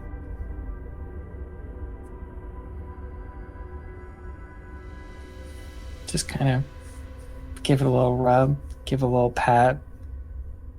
Try and remember, like, do I know this? What was that tree? Who was that person? even as you try to think about the things you just saw, they're disappearing. Like it's already wisps, it's already smoke, it's already nothing. But where you kind of hold to your hand to your chest, where Ray, who's kind of ethereal, you don't necessarily feel if tangibly, you do feel your necklace. You feel, and it's warm. Can I pull it out and kind of look at it, see if it's glowing or if it's anything different to it? Doesn't appear to be. Appears to be the same as always. This little, it was kind of like a seed. But you feel heat. You feel, almost can smell like, ash, like a burning wood.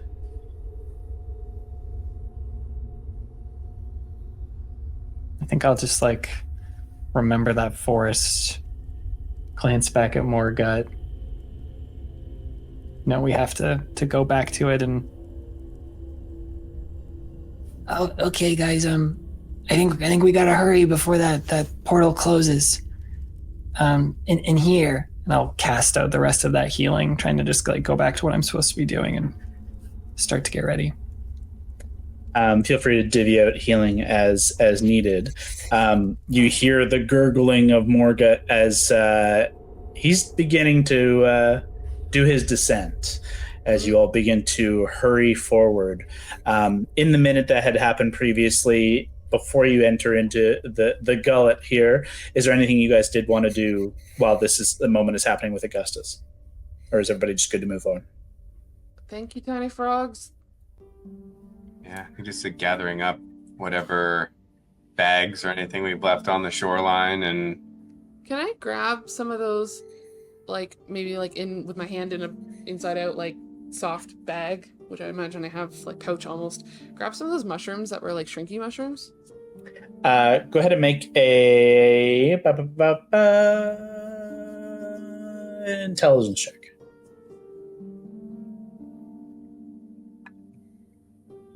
Oh, actually, no. Oh, never mind. 19 plus, whatever. Yeah. I was going to say it could be a history check for you because you were so not well read, but well versed. Story. Yeah. To disturb a fairy circle. Ooh, bad idea. Okay, Awfully bad luck. Never mind. Worse so to go into the feywild after doing it. Yeah, okay, never mind. Who took? Sorry, Kyle, keep going. No, I was just gonna say the moment of going to grab before you're this is a bad omen. Yeah, there are definitely fairy tales about this. Okay. Yes, and you remember a bunch of them at that last second before deciding to just to rush back to the rest. I guess. Sorry, Scott, what were you saying? Ty, you took some damage in that fight, right? I did. Yeah, I took. So you can. Yeah, how much are you down? 12, I believe. 12. Take 13 health back. That's 2 of my dice. 5 and 8, and then who else took damage? Kev. I took Cal's okay. It took a little bit, but 5 for Cal. Took a bit, but 5 for Cal, 10 for Allie, 7 for you. If anyone needs more, I've got 2 left. Crane took a little bit and then healed a little bit.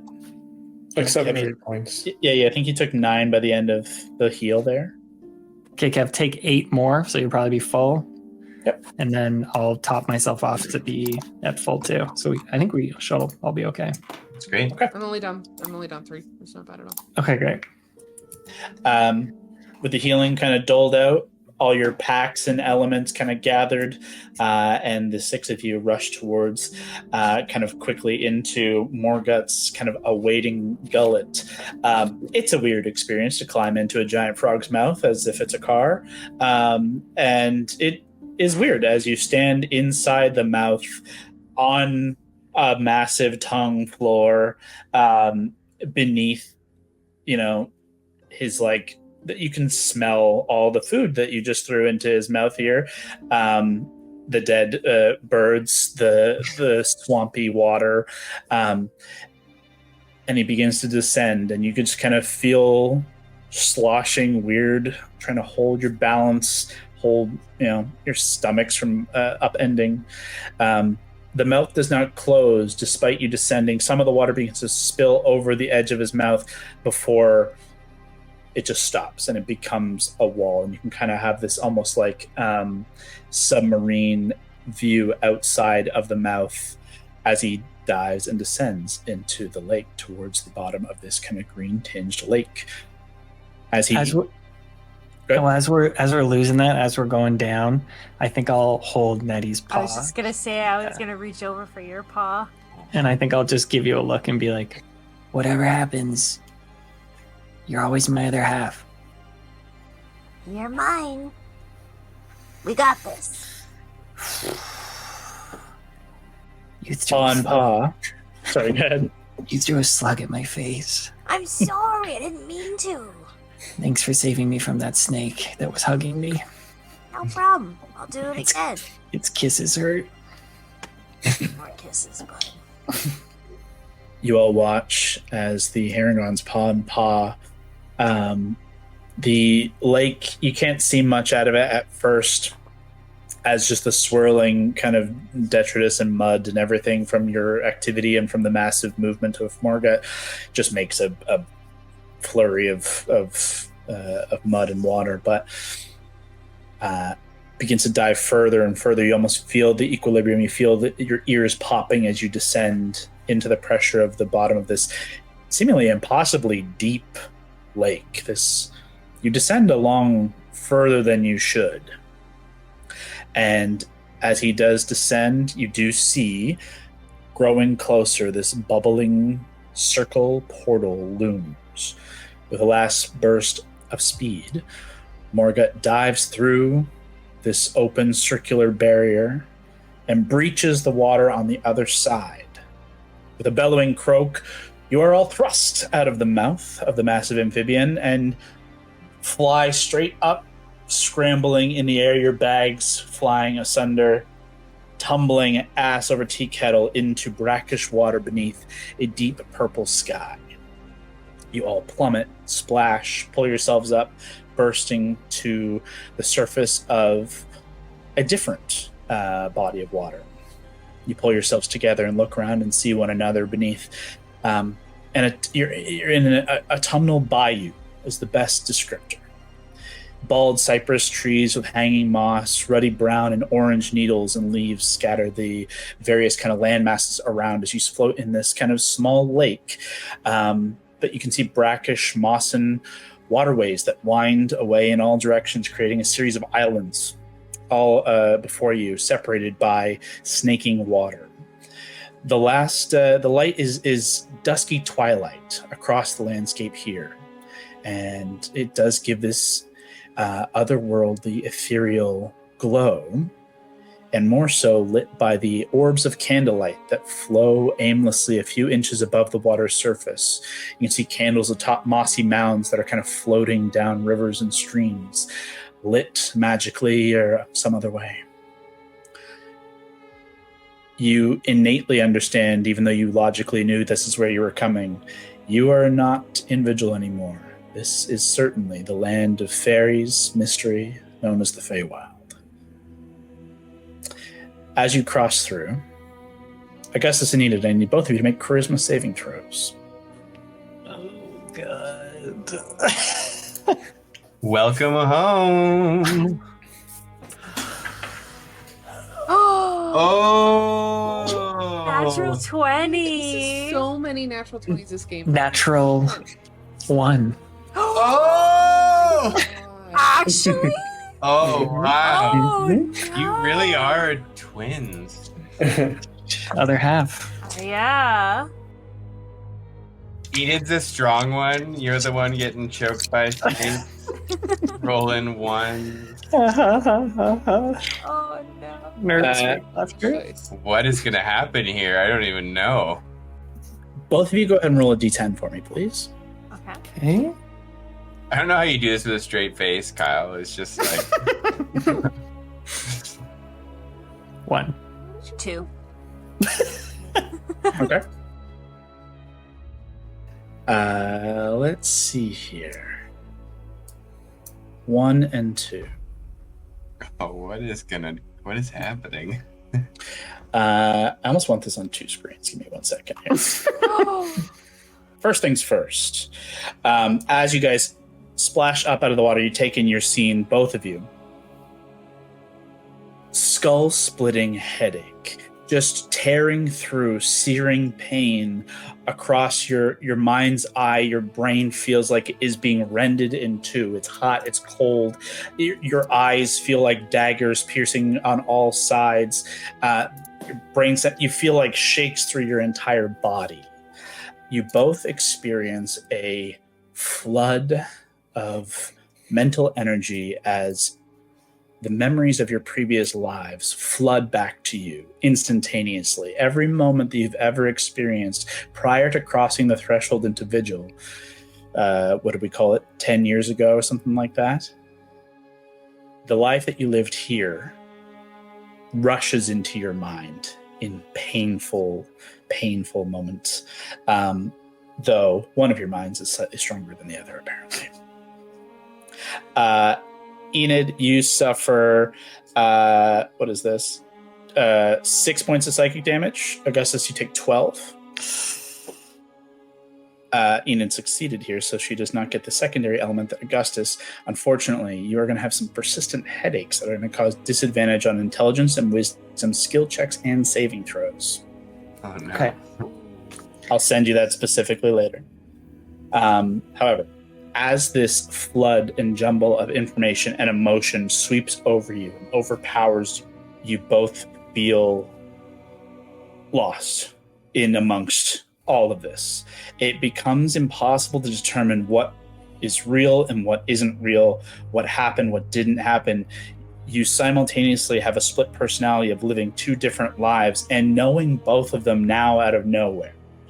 How you can parse the difference of this life that you led here and this life that you had there at the same time, it breaks your brain. And Augustus, you have to pull away. You can't focus on it. It literally hurts too much to try.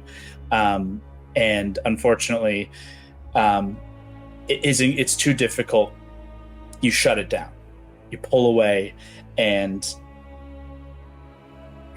you just feel the pain of the headache just like burst, and it's throbbing. Enid, however, you manage to rise above the pain, and you feel and see in your mind's eye the bits and pieces of a life lived once long ago. And it wasn't here. It was in a beautiful space. A golden tree, a grove of brilliant trees and forest, beauty, wonder, magic. A community, a massive, large community, a powerful community, Harangons galore. A mom, a dad, Augustus, of course, but dozens of Harangon. They're all jumbled in your mind. They're all there.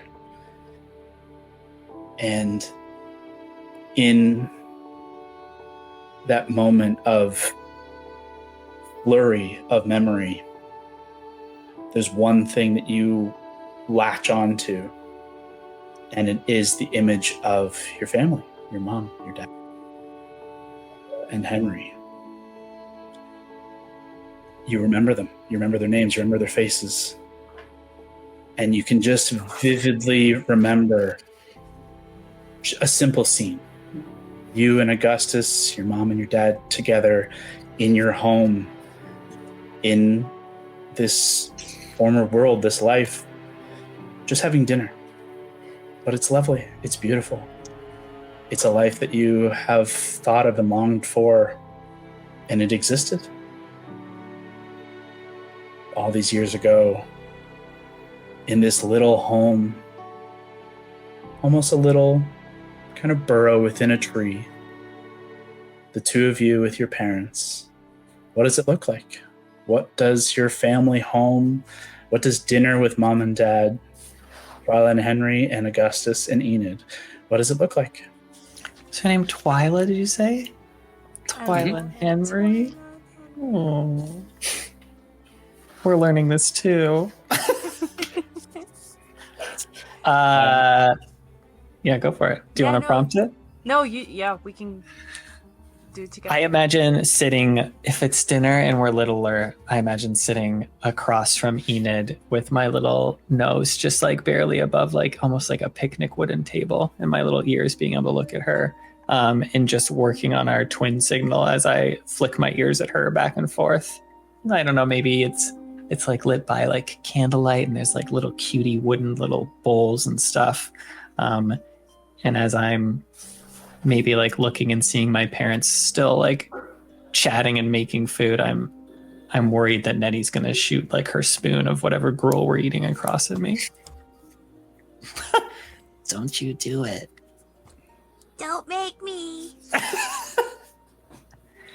The scene is simple but beautiful. The food is, you can smell it, you can taste it, you can remember acorn squash, you remember crisp vegetables, asparagus and carrots, garlic and herbs, fresh baked butter, this rich, beautiful, sweet butter, and cinnamon and apple sweet rolls, some of your favorite desserts. And it is just this wonderful little snapshot that you can hold on to as you kind of come back to the world before you all in this twilight kind of bayou. Augustus, your memory, as I said, unfortunately is more scattered. It's difficult to separate everything, and out of self-preservation and perhaps maybe pushed by whatever fear that you just experienced with Ray, that sense is still there and it keeps you from thinking about these things. You know that the memories are there, but to access them hurts. Now, for both of you, from a mechanical standpoint, your memories are now unlocked. The echoes of your past are available to you should you decide and want to try and delve into them.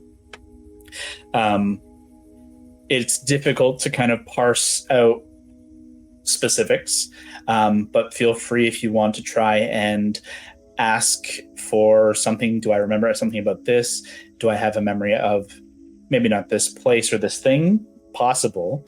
But anytime you want to try and recall a memory of some kind and try and focus on any particular thing, just generally what comes to you, you now have an opportunity to do so. However, it'll be a lot easier for Enid than it is for Augustus, unfortunately. Great. Oh no. Now, as both Enid and Augustus have this kind of reaction, the rest of you have found your way into the feywild. What are we doing? Are we in the water still? You guys are still in this kind of in the middle of these kind of river and stream. This area is, I guess, this one is more of a pond where it's still stagnant. You can see not far off, shifting and moving of other bodies of water. How long has it been? I still had Bly. It's a 10-minute cast. Has it been 10 minutes? No, it was 1 minute and change for Augustus to go through his vitality. You had a couple rounds of the fight, so you still have a couple of minutes. Okay. You know, call it 6 minutes. Okay. How far are we from like a bank? Oh, like you guys could easily get it. Like, oh, great. Okay. It's a short swim. Yeah, I think I'm just. It's a new place. For Andy, that's trying to take it all in. And then realizing, hey, we should probably not be in water. And just starting to swim. Okay. Yeah, easily enough. Like I said, you guys can easily get to the bank and pull yourselves up without any problems. Collectively, you pull yourselves to the side of and pull yourselves up onto an embankment on one of these various kind of islands of these trees and mossy undergrowth, and instantly can feel the sense of a different world. It is visually, obviously, very vibrant. Everything here is vibrant, and you can feel the textures of things are slightly different than you would expect them to be. The moss is very squishy and bouncy, like the water itself had a different kind of feel. Like the temperature was far warmer than it should be, and had like a pungent scent that didn't smell that bad. Like you can't quite grasp exactly what the terminology, what the context would be. To Crane, you definitely feel that the energy of this world is different. And it's stronger but sweeter. Like it's powerful energy, of ambient energy, where you have to really push to kind of draw on energy from kind of the plant life and the world around. You have a better way to feed on people in your energy draw, or creatures in your energy draw. It is everywhere here, a powerful energy that you can just be walking around and feed on that energy without needing to do a thing. I'm just feasting. It's just ambient, like power, and it feels like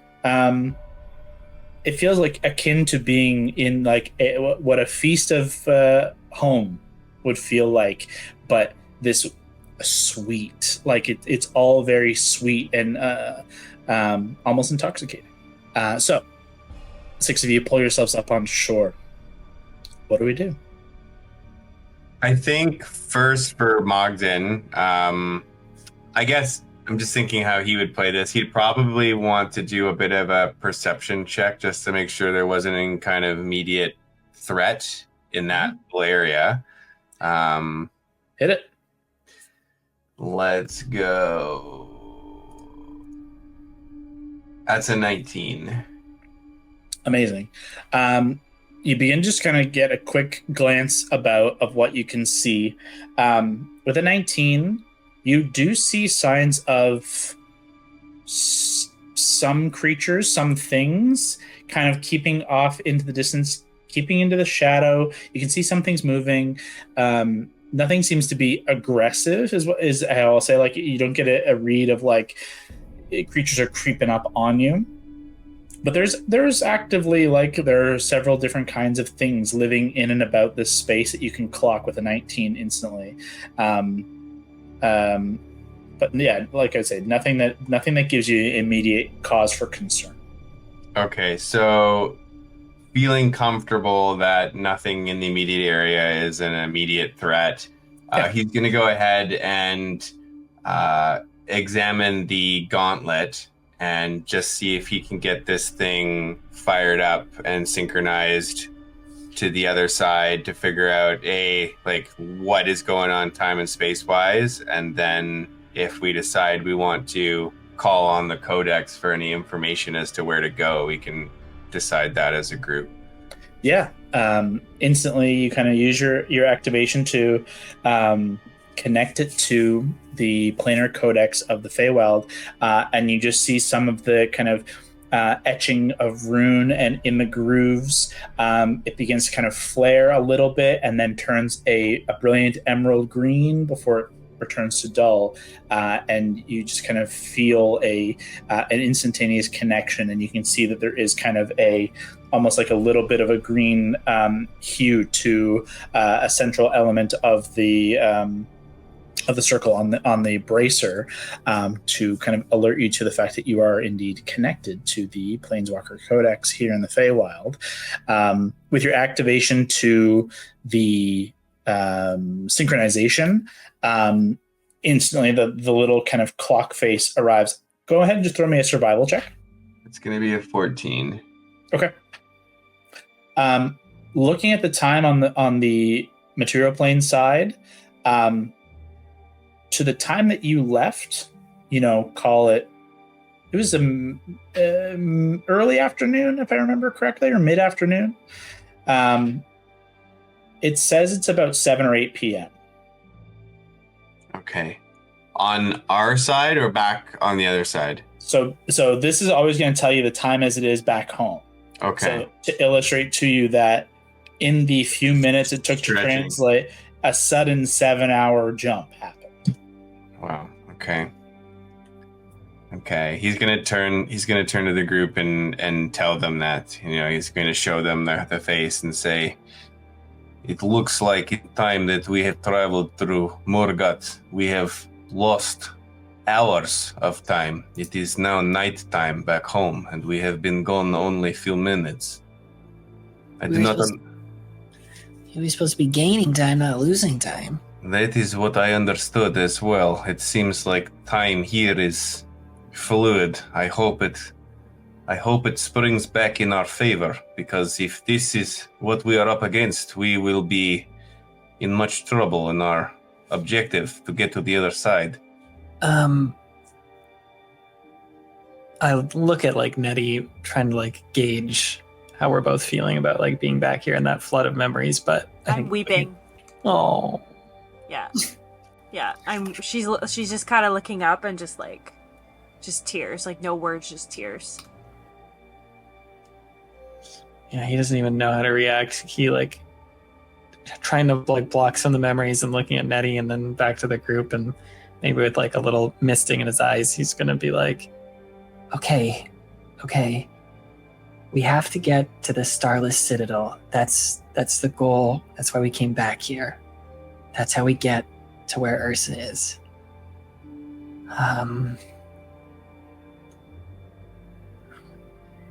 We have to remember the things about the Feywild. Remember, if we encounter people, we have to be nice to them. To Crane, you kind of insulted that frog back there when you said he's not very gracious. This is the Feywild. As far as I'm concerned, they may like insults. Everything is unknown. I mean, I think we got a pretty good The read. Vanish told us is don't lack insult. I'm have been half in the conversation the whole time. I'm looking at everything. I have not even noticed that you guys are crying. It's just great. Oh, it's oh, look at that one. Oh, I've never seen a flower that color before. Yeah, Crane, please don't. Are you guys crying? We kind of, I think we got some memories back. Okay, I'm sorry. Do we need a minute? I don't know if we have a minute if we just lost 7 hours. Nettie, are you okay? How did we forget everyone? Mom and Dad, how did we forget them? I don't know if we had a choice. I think whatever got us out of here, I don't think we chose to. I wouldn't want to choose to. You guys watch as you guys are having this conversation in your little group, and the two of you are reminiscing and downtrodden. The branches of the trees begin to droop around you. Everything begins to sag. The edges of the water and the embankment begins to just kind of turn and bubble. The water seeps away. Even some of the flowers that are close by begin to kind of wilt and fall over. They said how we feel, it affects everything around us here. Where is here? Do you know? Is this familiar to you? Is this close to your home? Where do we go from here to find Citadel? Kyle, first call upon that thing you asked. Do we recognize this? Do I recognize this? So I'm going to ask for Enid to make the check here. So go ahead and throw a wisdom saving throw. Ooh, 15. Okay. So you begin to try and focus and think about this space. And the best answer that I can give you is what you know from your time here, what you know from home, is you guys were very insulated in where you lived. Like, you guys basically just stayed where you lived. Though, Enid, you have memories of traveling a little bit more. You know, Augustus never left home. You know, Augustus was in the Grove. And that, you know, the Grove wasn't here, and it didn't look like this. You know, it was always sunny. It was a beautiful, sunny summer's day every day, and that the sun never set. It was always sunny. Even in your memory of having dinner with your folks, that golden hour coming through the windows was not any different than breakfast, any different than noon, any different than, you know, the middle of the night. And living in the homes that you did, needing to kind of blot out that to sleep was one of the challenges, but also one of the best parts. This place is darker. It's spookier. It's twilight. It does not ring a bell to anywhere that you had traveled in your faint memory, and it doesn't look like the same place that you remember. So this is new to you. Nettie, do you remember this place? Not really. It's all kind of new, really. Maybe we should just start moving. Start moving and see if we can get out of this place and someone would jog our memories and point us in the right direction. How does direction work here? Like, is north still north? Is there something that points the way? Or sometimes they say things are fluid, but is getting around here an actual thing?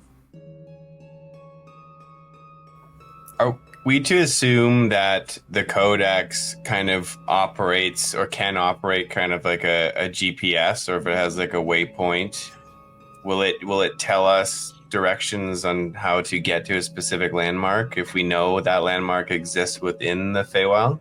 No, it won't give you that kind of level of direction, but if you can ask it in the same way that you could ask, like, what's near me, Google, it can kind of give you some ideas, but it won't take you there. One of the main things that was imparted on you specifically from the Watcher's side, travel within the Feywild is tricky. The world itself will shift and move around you without you realizing it. It will be actively working against you. With the exception, like, it's easier for native Fey to travel because this is their world. The world does not work against them quite as hard. So this is often why it is advised to have a guide or to connect with some different Fey who are native here to get you kind of your directions and to lead you through, lest you find yourself lost and spiraling. Got it. But you can kind of treat your gauntlet as, like, you can ask it questions that you would try to ask kind of Google, and I'll do my best to provide what is the most applicable answer. But you also have to keep in mind the charges it takes to do so. Right. Perhaps we can find someone from your past. If we can find your home, maybe they can tell us where we need to go. Yeah, that's not a bad idea. Nettie, maybe we should just try and think more about home and see if we can find our way back to the Grove. Yeah, it's a good idea. Both of you please make wisdom saving throws. Oh, good. Do you want me to roll disadvantage or anything? You do have disadvantage, yes. Both of us? Yes, please. Well, not you, Enid. Your straight roll wisdom save. Scott is disadvantage. It's so good. Be a 1 again. No, of course it's not. It's a 2. 2 plus 8 is 10. My first was a 16 plus 8, but this one's 10. Al? Mine's 9. Okay. You only got 9? Fuck. We're fucked. Yeah. Scott, you suffer, 20 points of psychic damage. Oh my god. Oh no. What does that look like? So, as the two of you just, like, however you want to kind of think about, like, trying to focus on your memories and trying to think back and try and pull from this new memory that has just been found. Both of you go into this space and are trying to think of home, and you've both seen in your own ways what home looks like. You've seen the golden tree, you've seen this grove, and you know it has a name. You know there are names of people and places and things. You can't grab at them. They're still wispy. It's still hard to kind of grab at. And each time, Augustus, that you're thinking of something and you see it in your mind's eye is shocked, is pained, and has a very much touching the One Ring flash of Sauron pain and fire. And each time you try to think and push past more of that pain and more of that flash, more, and you feel the same fear and dread and loss that Ray was pushing through to you. And you know something terrible has happened. You have no idea what it is. And unfortunately, neither of you can give enough to pinpoint where home is. Not enough to go off of. Augie would just fall to his knees in pain, just like reeling with that and trying to think through it, and it just like hurting. And he'd punch his little paw against the ground. Just be like, I don't know where to go. Where you punch and when you yell, all of you feel thorns begin to sprout up out of the ground, and kind of you see bramble and briar begin to wind its way up black and dark around your ankles and begins to kind of grab and hold at each of you. Augustus, on the ground, take 4 points of piercing damage as it wraps around you. Each of you who are not immediately laying on the ground, give me dexterity saving throws, please. Is that everybody else? That's everybody. That's a 16 for Mogden. You see it begin to happen. It's localized around Augustus, and you kind of just keep your distance and able to not get hurt. 17 and 4, 21. Likewise, the same, just keeping your distance. It seems localized to Augustus. You keep back. Nothing happens. 15 Enid. for me. Andy, Enid, you're able to kind of dodge. You're quick. You're speedy. Andy, you go to try and just help Augustus and try and calm him. And in the act of trying to get close, you feel the bramble kind of wind its way up and just snags so quickly around your ankle and digs in. You take 4 points of piercing damage as it holds you back as well. You see the environment around begin to react. Mogden kind of calls out. It's like, friends, it looks like everything is reactive to how you're feeling.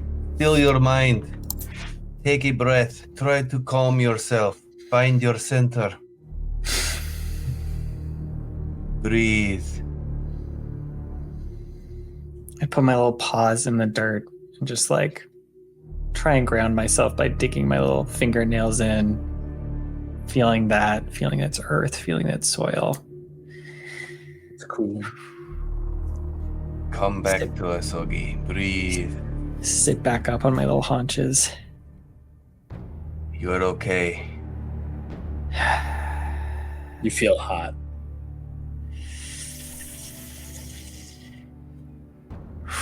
I'm going to try and heal myself because I need it. Yeah. Can I cast a first level heal on myself? Yeah, of course. Sorry. It's okay. We're okay. Eddie, we're still together. I'm We're not okay. leaving you. I'm not leaving you. We're okay. We got parents. Henry and Twyla. They really love us. We have a home, and we're gonna get back to it. We're gonna bring our friends there. The forest is gonna be nice to us, even though I was a little mean, I was a little disrespectful when I first came here, but forest, it's all good. We're gonna be nice. And I pat the ground gently, give a little rub. You see the briars just kind of, they don't even retreat. They just kind of turn to dust and fall over, but you see grass kind of begin to sprout where it fell. Seems nicer. Tiniest smile as I'll pick myself up and brush off my pants. This is strange land. It feels like everything is particularly attuned to how we're feeling, and I hear echo in my ear. Mogden, it's like you're everywhere in this forest. Trees all begin to my speak headset's back to died you and all. it's echoing. Give me a sec. We shall pause now. I am also Mogden. Mogden is everywhere. Walding's everywhere. Cal's here. Hey, what's going on? Cal, did your memories of the Fae come back? Oh yeah, had a whole lot. This is what happens when you don't mentally prepare. What could I have prepared for? Warriors know how to prepare. Prepare for fucking what? My past to come storming in and my brain to create?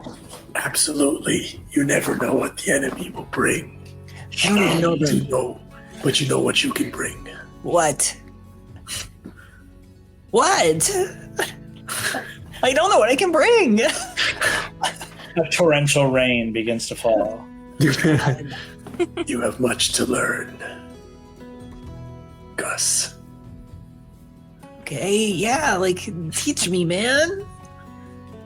I can only guide you, but you must go the way. Okay. Yes. The crane's been hitting those mushrooms hard. Listen, I'm feeling extra philosophical.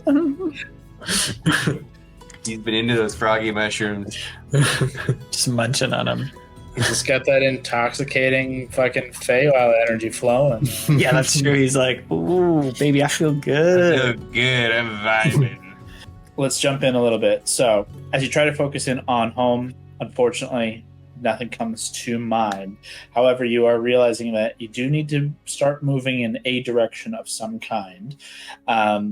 So, to kind of come towards the end of this session, as we will delve further into the Feywild in our next game, I'd like to at least try to get you guys towards the rest of this adventuring day, essentially. Let's get towards a camp. Let's get towards an end point. However, if you want to, utilize the gauntlet to get some questions and answers, you can freely do that. If you want to just start moving in a direction, we can run through that as well. But I'd like us to try as close as we can to get towards whatever camp will be for the night.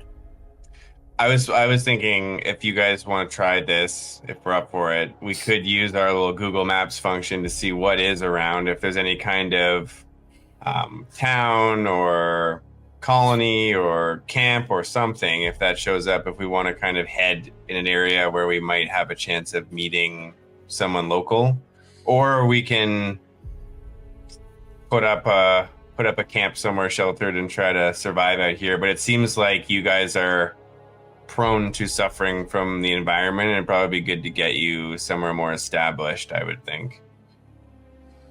Yeah, why don't we ask it if it knows of any landmarks or something to orient ourselves that we could go for? Landmarks, locations. That's a good idea. Yeah. Do we want... I'm here. I'm back. I can also, if it's within 2 miles, I have a way to find a settlement. But Oh, that's cool. It Oh, must be within 2 miles, so I don't know if We might be. dense things Yeah. are here. It might be, and if it's not, then we could maybe ask the codex, because I can only use it so many times a day, like charge-wise. So if there's something within 2 miles that could save us from discharging one of the What level charges. spell is that, Andy? I get it once a day. Oh, great. Sick. Yeah, or I can cast it again if I'd like. It's only a first. I say do it. Yeah, do you want to try that? Yes. Oh, maybe it's not a first. 1 second. It's a second. Oh, yes, it is. Sorry, it is a second level spell. I was looking at the wrong one. But I get to ask 2 questions from a list, and one of them is, where is the nearest settlement? That could be helpful. The other options, we can ask about portals, which we know where the one is. Creature of a certain type. Say, I mean, we're going to find those everywhere. Most prevalent kind of plant, mineral, or beast. Nearest landmark, like nearest forest, body of water, cave, mountain, whatever it is that if we're looking for something. Or the nearest man-made structure. So in theory, I could ask for near settlement and or nearest man-made structure. As long as it's There's within not, 2 like, miles. a settlement, but there's like a one person living in a house somewhere. Like a cabin, yeah. But do we want to disturb locals too? Like, I don't know what we're trying to... I missed everything we were trying to accomplish next. I'm sorry. Maybe like a shack that walks around on chicken legs we could find. That's a Baba Yaga joke. That's a little deep cut for the fans. Yeah, let's go make You know what? seals that the DM never thought we would even potentially... Something to consider with that, just moving forward, not that we have to do it now, you could try and detect a Mothrin. Those scary moth people. Weren't they called Mothrin? It does say very things, like specifically Nailed creature it. of a certain type, celestial, dragon, elemental, fae, fiend, or undead. Okay, not that specific. Okay, cool. Yeah, so it has to be... I say let's do it. For a ghost, we could do like, yeah, let's do it. But like...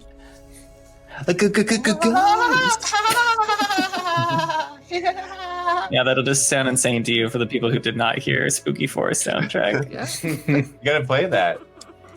No, I'm only playing it when the listener needs it. They need it. They need it. From now on, we rely on Tyler for it. That's the It's great when you're not watching this. Tyler's head bopped around in his frame. It was very effective. I'll bring it back when the audience needs it. okay, so like I could also ask for like a road. I feel like that would work as like a thing, but I don't know if we're gonna find any roads here. So Both are good ideas. I'd say settlement and go off that. sure. Let's get solidly onto ground. Make sure we're all not covered in thorns. And I'll use my new tattoo. okay. Oh, it's the tattoo. You cast the knowledge Oh, of the that's cool. wanderer.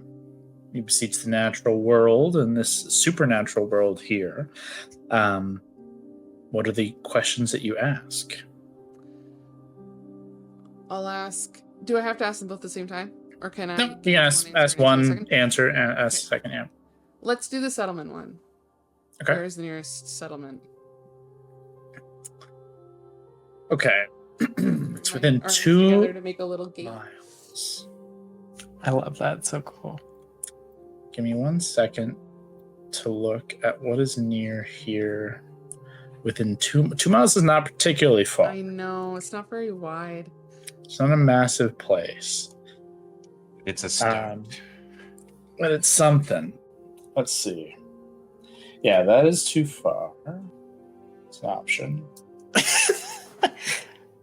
Doesn't sound like a good one. The City of Brass. That's another deep cut D&D joke from my Planeswalker friends out there. It's like an AM radio station in the Feywild thing. Next up, Lady of Pain.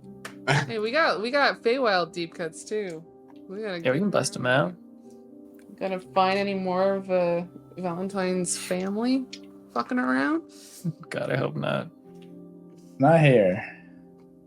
Okay, within 2 miles, as you beseech the natural world, the natural spirits, you call upon your connection to the divine, even through the kind of barrier of planes and worlds into this inner plane of the Feywild. Koros's light still reaches, and your connection to him and to the natural world around you, you watch as in the lake or pond that you guys have just kind of come out of, you watch as some of the moss and some of just kind of the just bubbles and kind of what's it called, the like, was it flotsam, the kind of like stuff that kind of floats on the surface, bits of leaves and everything begins to kind of just swirl and begin to take on the image and shape of a of a kind of a shack, a hut, a house that is impossibly standing on, like, it is very much like the Weasley's house, where it is like multiple layers and levels built in impossible shapes and no way that it can hold itself out there. You see this this settlement. It is not a full city. It is a singular settlement, though large in its own way, and gives a kind of innate connection to you to understand it's within the 2 miles, and it is what would be considered like east of you. However, I'm going to preface again, every direction I give you is only as good as the guide that you can get there. None of you are natives, so even if I say it's within 2 miles east, you could start walking east and find that you're traveling south. That's just the way this place works. Cool. So we'll find out. But you get this idea that there is this this settlement of some sort to the east, and what I'll give you a little bit further, that it is known as Griselda's. Griselda's, cool. Would the planar codex be able to confirm the direction for us? Is that something? Possibly. It would say like east is this way. But it's only going to confirm it for the second you ask a question. Oh, and it could change immediately afterwards. The second you take a step, it could. We just gotta trust in this place. Busted. Welcome to the Feywild, baby. Yep. Man. The best. That's question 1. You get a picture of this kind of crazy, multi-layered hut, and an idea, a direction, and a name. Mm-hmm. I think the other thing I'll ask is, where's the nearest... Like, can I ask where's the nearest... There's no road, but, like, the nearest, like, walking trail or goat trail or, like, path where people have gone back and forth frequently? I think I would need you to... No, that's fine. That's smart. I think that's a good call. Because then it's just a place that we know lots of people are traversing. And then in theory, it's a thing for us to kind of follow if we need to. Even if it'll take us to somebody. The best I give you is the where you're kind of standing, and you're now kind of facing the pond, because it's where the image just showed.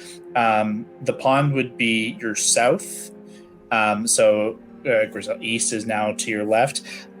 Your kind of connection to Koros, you feel the kind of wind swirl around, and it turns you fully around to the north, and you can see, like, the trees and the kind of hanging moss just parts way ever so slightly in a northerly direction. Okay, we have a couple options. A place called Griselda's. Don't know if that's someone who could be friend or foe. House looks kind of cool and impossible. Or north for now is some kind of path, a place that people have been traveling frequently.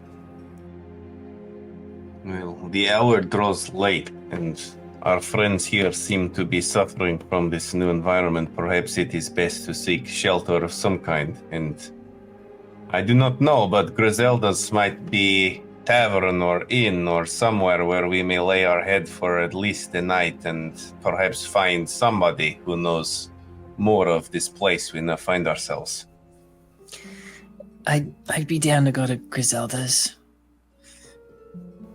Let's go to the impossible house. Sounds good. East? Ish. Feels like east is this way. Nope. Yeah. Okay. Who's going to be helming the trajectory of keeping you on track here?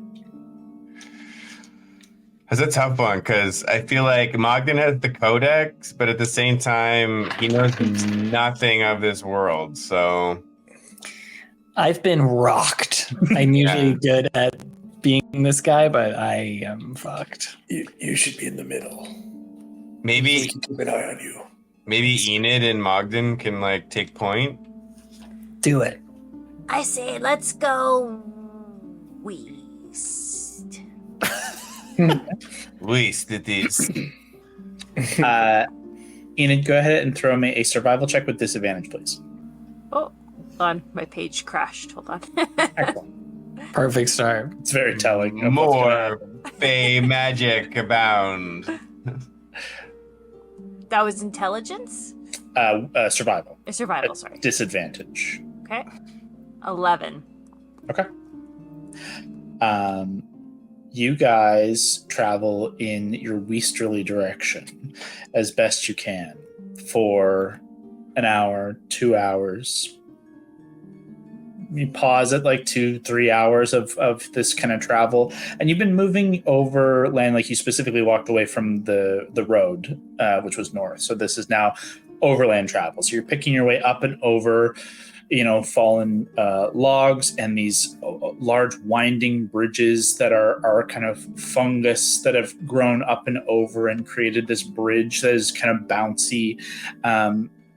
And even tracking, kind of following in different ways over some of the waterways. But you found that there are more islands here than there is singular landmass. So constantly you're in need of crossing sometimes really small little sections that you can just leap over, that are little streams and tributaries that kind of separate these land masses. But several times you've been faced with a larger either kind of river or stream crossing. Sometimes you have noticed that there are bridges that'll continue in the direction that you're hoping to travel. Other times you've been forced to kind of pick a new direction and then kind of find your way back when, if and when it makes sense. Mogden, as you address the codex, it's now 7 o'clock, which was the same time as you checked earlier. So somehow nothing has happened and time has not moved. Okay. You've still not found your way to a hut of some kind.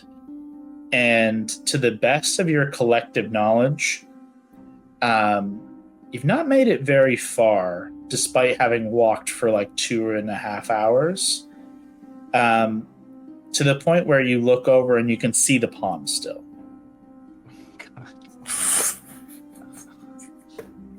We are in the same place as before. This place is cursed. It's okay. We're just getting used to it. You just have to breathe. You told me that, right? Breathe, yes, find my center. Mogden is bare. Mogden is good with directions. This is not Mogden's wheelhouse. This is frustrating. Mogden, go ahead and roll a d6 for me. Oh, shit. All right. Mogden should keep mouth shut.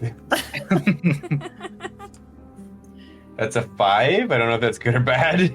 Never know. Let's just see. Mogden turns into a gelatinous cube and self-combusts. You've done that before. Mogden, as you're kind of having this kind of moment and trying to center yourself, you feel at the back of your neck this like little smack. It doesn't hurt, like it just feels like something just smacked you, but you can still feel something there, and you go to smack like a mosquito or something, but it's thick and it's slimy and it stuck to you, and you do take 1 point of damage. Okay. This music is, I don't know if this is intentional or just... It's a little heavy for what's happening here. Okay. I'll be honest. Turn it down a bit. Turn it down a bit. I like it. It's getting me amped up. I just don't know. You grab hold of it and you pull it off. You feel it's stuck. You pull it off. You're super strong. It's not a problem. It's a leech. Like it's someone, a leech. It's leech. A leech was on the back of your neck. You pick off and you're like, Where did leech come from? Can I look up for Moxie? Can I look for Moxie? Make a perception check at disadvantage. Oh, Moxie, don't let me down. Mixie? Mixie. Oh, what a roll. 17. A 17. You can just see something move in the trees not too far away above. Not a particularly like clear sight, but you just saw something move in the direction that would make sense for hitting Mogden in the back of the neck. And you can just kind of hear over the babbling of the brook and the moving of water and Mogden, and kind of focusing your ears a little bit more, you just kind of hear the screaming in branches and Oh, is it Mixie? Is it Mixie? I kind of hope it is, but at the same time, I really hope that's not who our spirit guide's going to be in this place. Mixie didn't have a little giggle. I'll go up and be like, Mogden, you were given a gift, and in the Feywild, a gift given, you have to reciprocate and be kind, and also give a gift back. Mogden, your left ear gets hit with another thing. I don't understand. This is gift. This is leech. Leech sucked blood from Mogden. This is not gift. How You gift? take another point of damage. Oh my god. You got to give it back to the person who gave it to you. I understand not what kind of gift do I give and to whom. Where are these leeches coming from? I don't understand. From over there in that tree. What is gift in this land? DeCrane, a leech hits you kind of right in the cheek, and just you get stuck with a leech stuck on your face. You don't have blood, so it doesn't take any points away from you. I ignore it for a few seconds, and then I'll be like, eh. You hear Enid and Augustus with a higher passive perception, so you just hear, oh, what the fuck?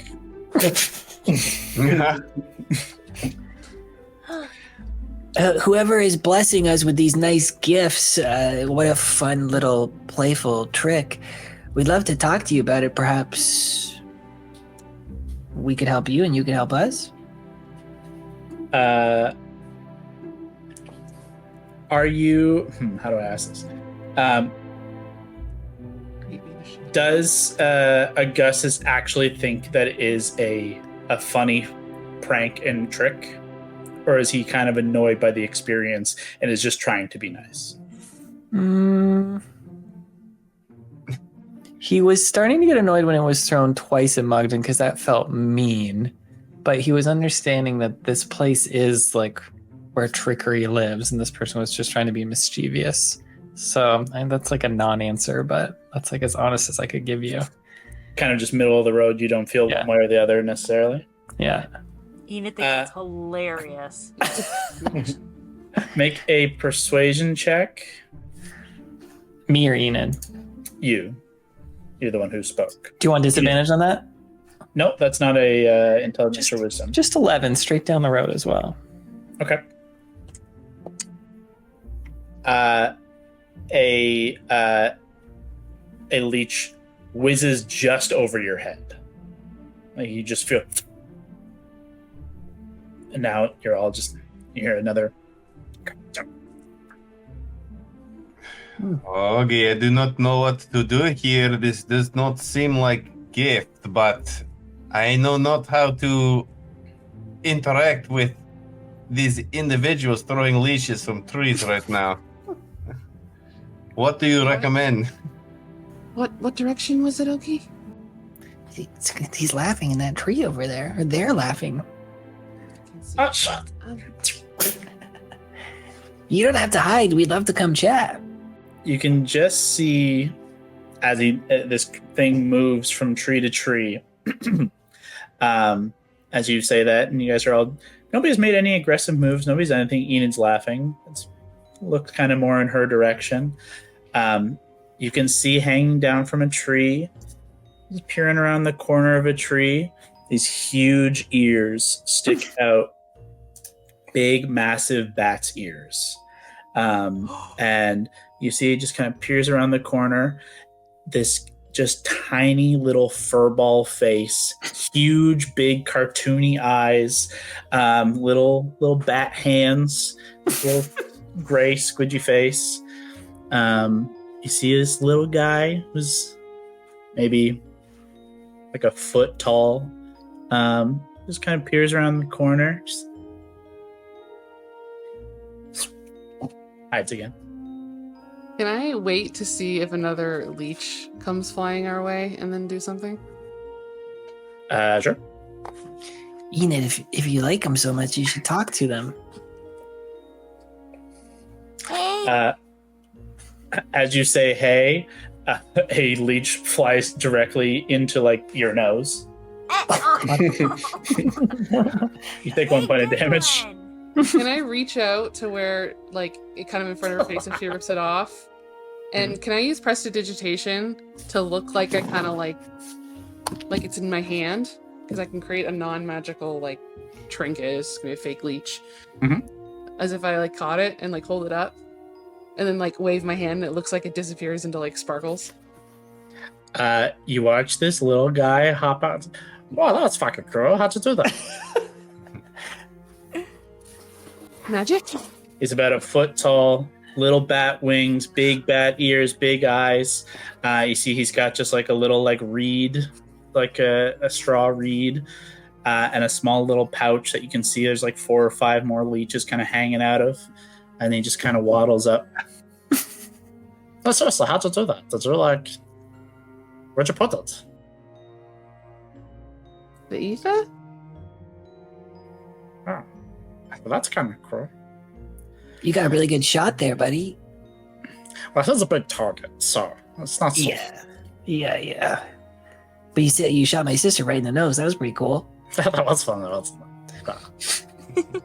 What Hey, you what guys you doing here? Well, we're just, we're, Hey, do you know the way to Griselda's? Yeah, of course I know the way the Griselda's. Cool. Yeah, totally. I'm not going there, though. I'm going home. Where do you live? A house. Where do you live? A house? Oh, cool. Is it there? Yeah, actually, yeah, it is. Yeah. Well, my house is in a tree. It's really big. It's got like 17 rooms. It's kind of too big for me, but I like it. It's nice. I wish I had more people to like put in it and live with me, but it's just kind of there. It's just really big and empty, and it gets really cold sometimes, and like I don't have a whole lot of stuff to like heat it up. And I run out of candles a lot. Like do you guys have candles? I like No, but I have light, and I'll on his little shooter tube thing, I'll cast light. Wow, that's cool. He just like pokes it into Mogden's leg just to see if it will do anything. Hey, what's your name? Oh, my name's Flittermouse. What's your name? Flittermouse? Ah, Some people call me Boy Rabbit. Boy Rabbit. That's a good name. I like it. Flittermouse. Ah. Is the character Nate made up? Yep. Flittermouse or Fittermouse? Flittermouse. Flittermouse. That's super cute. I'm picturing some sort of cartoon creature from some He's like Stitch, but a bat, like Lilo and Stitch, but in bat form. It's like the bat from Fern Gully. Oh, Anastasia. Fern Gully. That's what I was thinking. I think I was thinking Fern Gully. Hey, Flittermouse, if we traded you like a candle or a torch, could you help guide us to Griselda's? Oh, I've never been asked to like be a guide before. That's pretty crazy. Wait, is Griselda's like a good place? Is it somewhere we should? What should do? I don't know. What's the point? I mean, what's good and what's bad? Like, it's really, it's hard to say. But like, she's called the Winter Witch for a reason, so I have to assume that that's not always good. It really depends. But she's also really into gardening, so like, if you like gardening, then maybe she would be good to go to. But if you don't like magic, then she's probably bad to go to. Hey, I like magic, but then she's probably good to go to. Gardening's pretty cool too. I like gardening. Is like visit is like a welcome thing? Kind of depends. I don't really know. It depends what mood she's in. I haven't been there in a long time. It's like your place way up high in the tree. Like how? It's a tree house, so yeah. Oh, that's pretty great. Like basically right now we're just trying to find somewhere to like crash for just like a hot minute. Is your treehouse like giant bear sized big? Because you say it's pretty big, or is it like a bunch of pennies big? No, he could stay there. Do you guys want to come to my house? Yeah. Yeah. Yeah. Feel like I'll regret it, but yeah, totally. All right, let's do it.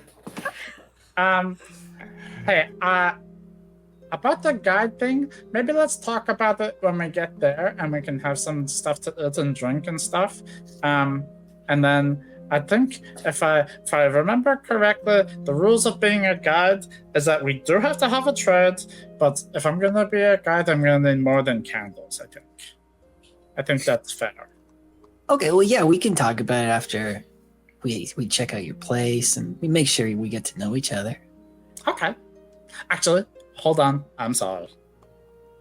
If I want to invite you over, and then to give you something as like a welcome gift to my house. So, what's your favorite kind of berry, or color, or fruit? Bogdan? Yeah, I'm just trying to think, what kind of berries do bears eat? I mean, berries? like Wild berries. yeah, what's Blueberries? there was a berry in we used to camp as kids in Montana, and there was like a berry there that was famous for that area that the bears really liked, and I can't think of it for the life of me. The Montana. Again. Let me look that up really quick. Hang on. When my uncle had his cottage, he had a bear break into the like side area that had a fridge in it, and he ate all the blueberries in there. Amazing. Bears love blueberries. Oh, really? Yeah, but like wild blueberries, they will like eat them until they stain their face. Yeah. I can get you some blueberries if that's what you want. But Maybe is it a huckleberry? Is that what I'm thinking of? It might be. I'll be your huckleberry. Yeah, be my huckleberry. We could say just like blackberries. Let's say blackberries. Oh, okay, blackberries. I can do blackberries. Yeah, okay. I will do a blackberry pie. I also have I just was trying to think of what else to give you, and I started with fruit because I was hungry. But then I was just trying to think of other stuff, and I did borrow something from someone one time, and I haven't found a really good use for it yet. It's got a lot of really good uses. But maybe I can give it to you. When we get to the house, it's at the house. I don't have it. Okay. It can be fun. If you guys like pranks, like I like pranks, and doing little tricks and stuff, it's gonna be super useful. I mean, Enid really likes pranks. I really like pranks. You're Enid? Yeah. Nice to meet you, Enid. I'm Fluttermouse. Nice to meet you, Fluttermouse. Okay. Follow me. Let's go to my house, and we'll make a blackberry pie, and then let's just have a party or whatever. Well, this sounds lovely compared to how we spent earlier this afternoon. What did you do today? We'll tell you on the way. We had we had the weekend at Frog's Mouth to get here, you know. Had to throw many slugs. Hot slugs. That's gross. Okay, let's go. You guys follow Flittermouse as he just kind of waddles and flies every so often, maybe for like 10-15 minutes before you come to the base of a massive sycamore tree and look up to see an impressive, like, multi-storied, like, there are balconies that wrap around. It's like 8, 9, 10 different rooms built into this tree house, about 60-70 feet up in this massive tree. Wow. He says, "Oh, just up there. Let's go." And he begins to fly. Okay. Come on! Is there a ladder? Why would I need a ladder? I can fly. Yeah, that's very fair. DeCrane, could you Not carry a all of us rope can up fly. or something? DeCrane, can you carry a rope up? I can carry a rope up, but let's be clear, I have some doubts about this Fluttermouse. You just don't like him because he's cute. He's really cute. This is the Feywild. Anything that looks cute is probably gonna kill us. I mean, sure, but I mean, it sounds better than whatever the Winter Witch is. That sounds incredibly foreboding. For all I know, the Winter Witch is gonna be our best friend. I thought you hated magic. Yes, but again, this is like upside down. Everything is different. DeCrane, roll a d10 for me, please. Oh, no. A 16. That's not a D10. That's the most remarkable roll on a D10 I have ever seen. 10. Ah, right. Good or bad thing? You done. Okay. Okay. We'll see. Great. While we're having this quick talk down here, I would just say, be careful with names. Be careful with names in the Feywild. Oh. Okay.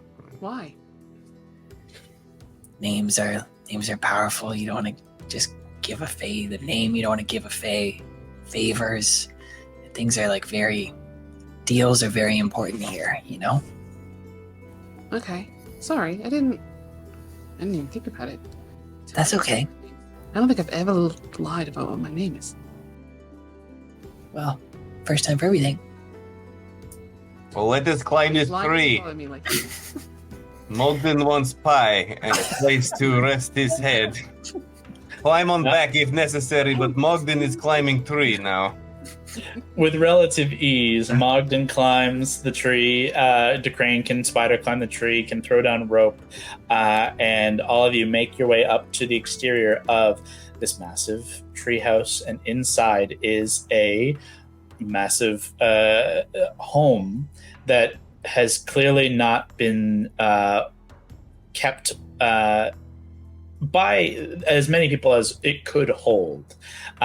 There are all manner of dishes scattered. It's like a frat house that one guy has lived in. It's just a mess. And as Flittermouse says, "Welcome to my house, new friends of Flittermouse. I don't know how to make a pie, but we're gonna figure it out together. And that's it. Yeah, let's go. Come on." And we'll pick up there next time. I love him. I am Awesome. My terrified of house, him. it is the funniest thing. No, I'm Oh. terrified of him. He's going to kill us all, TPK. No, That's a dragon. That's an ancient red dragon right there. I don't know. This Feywild business is crazy.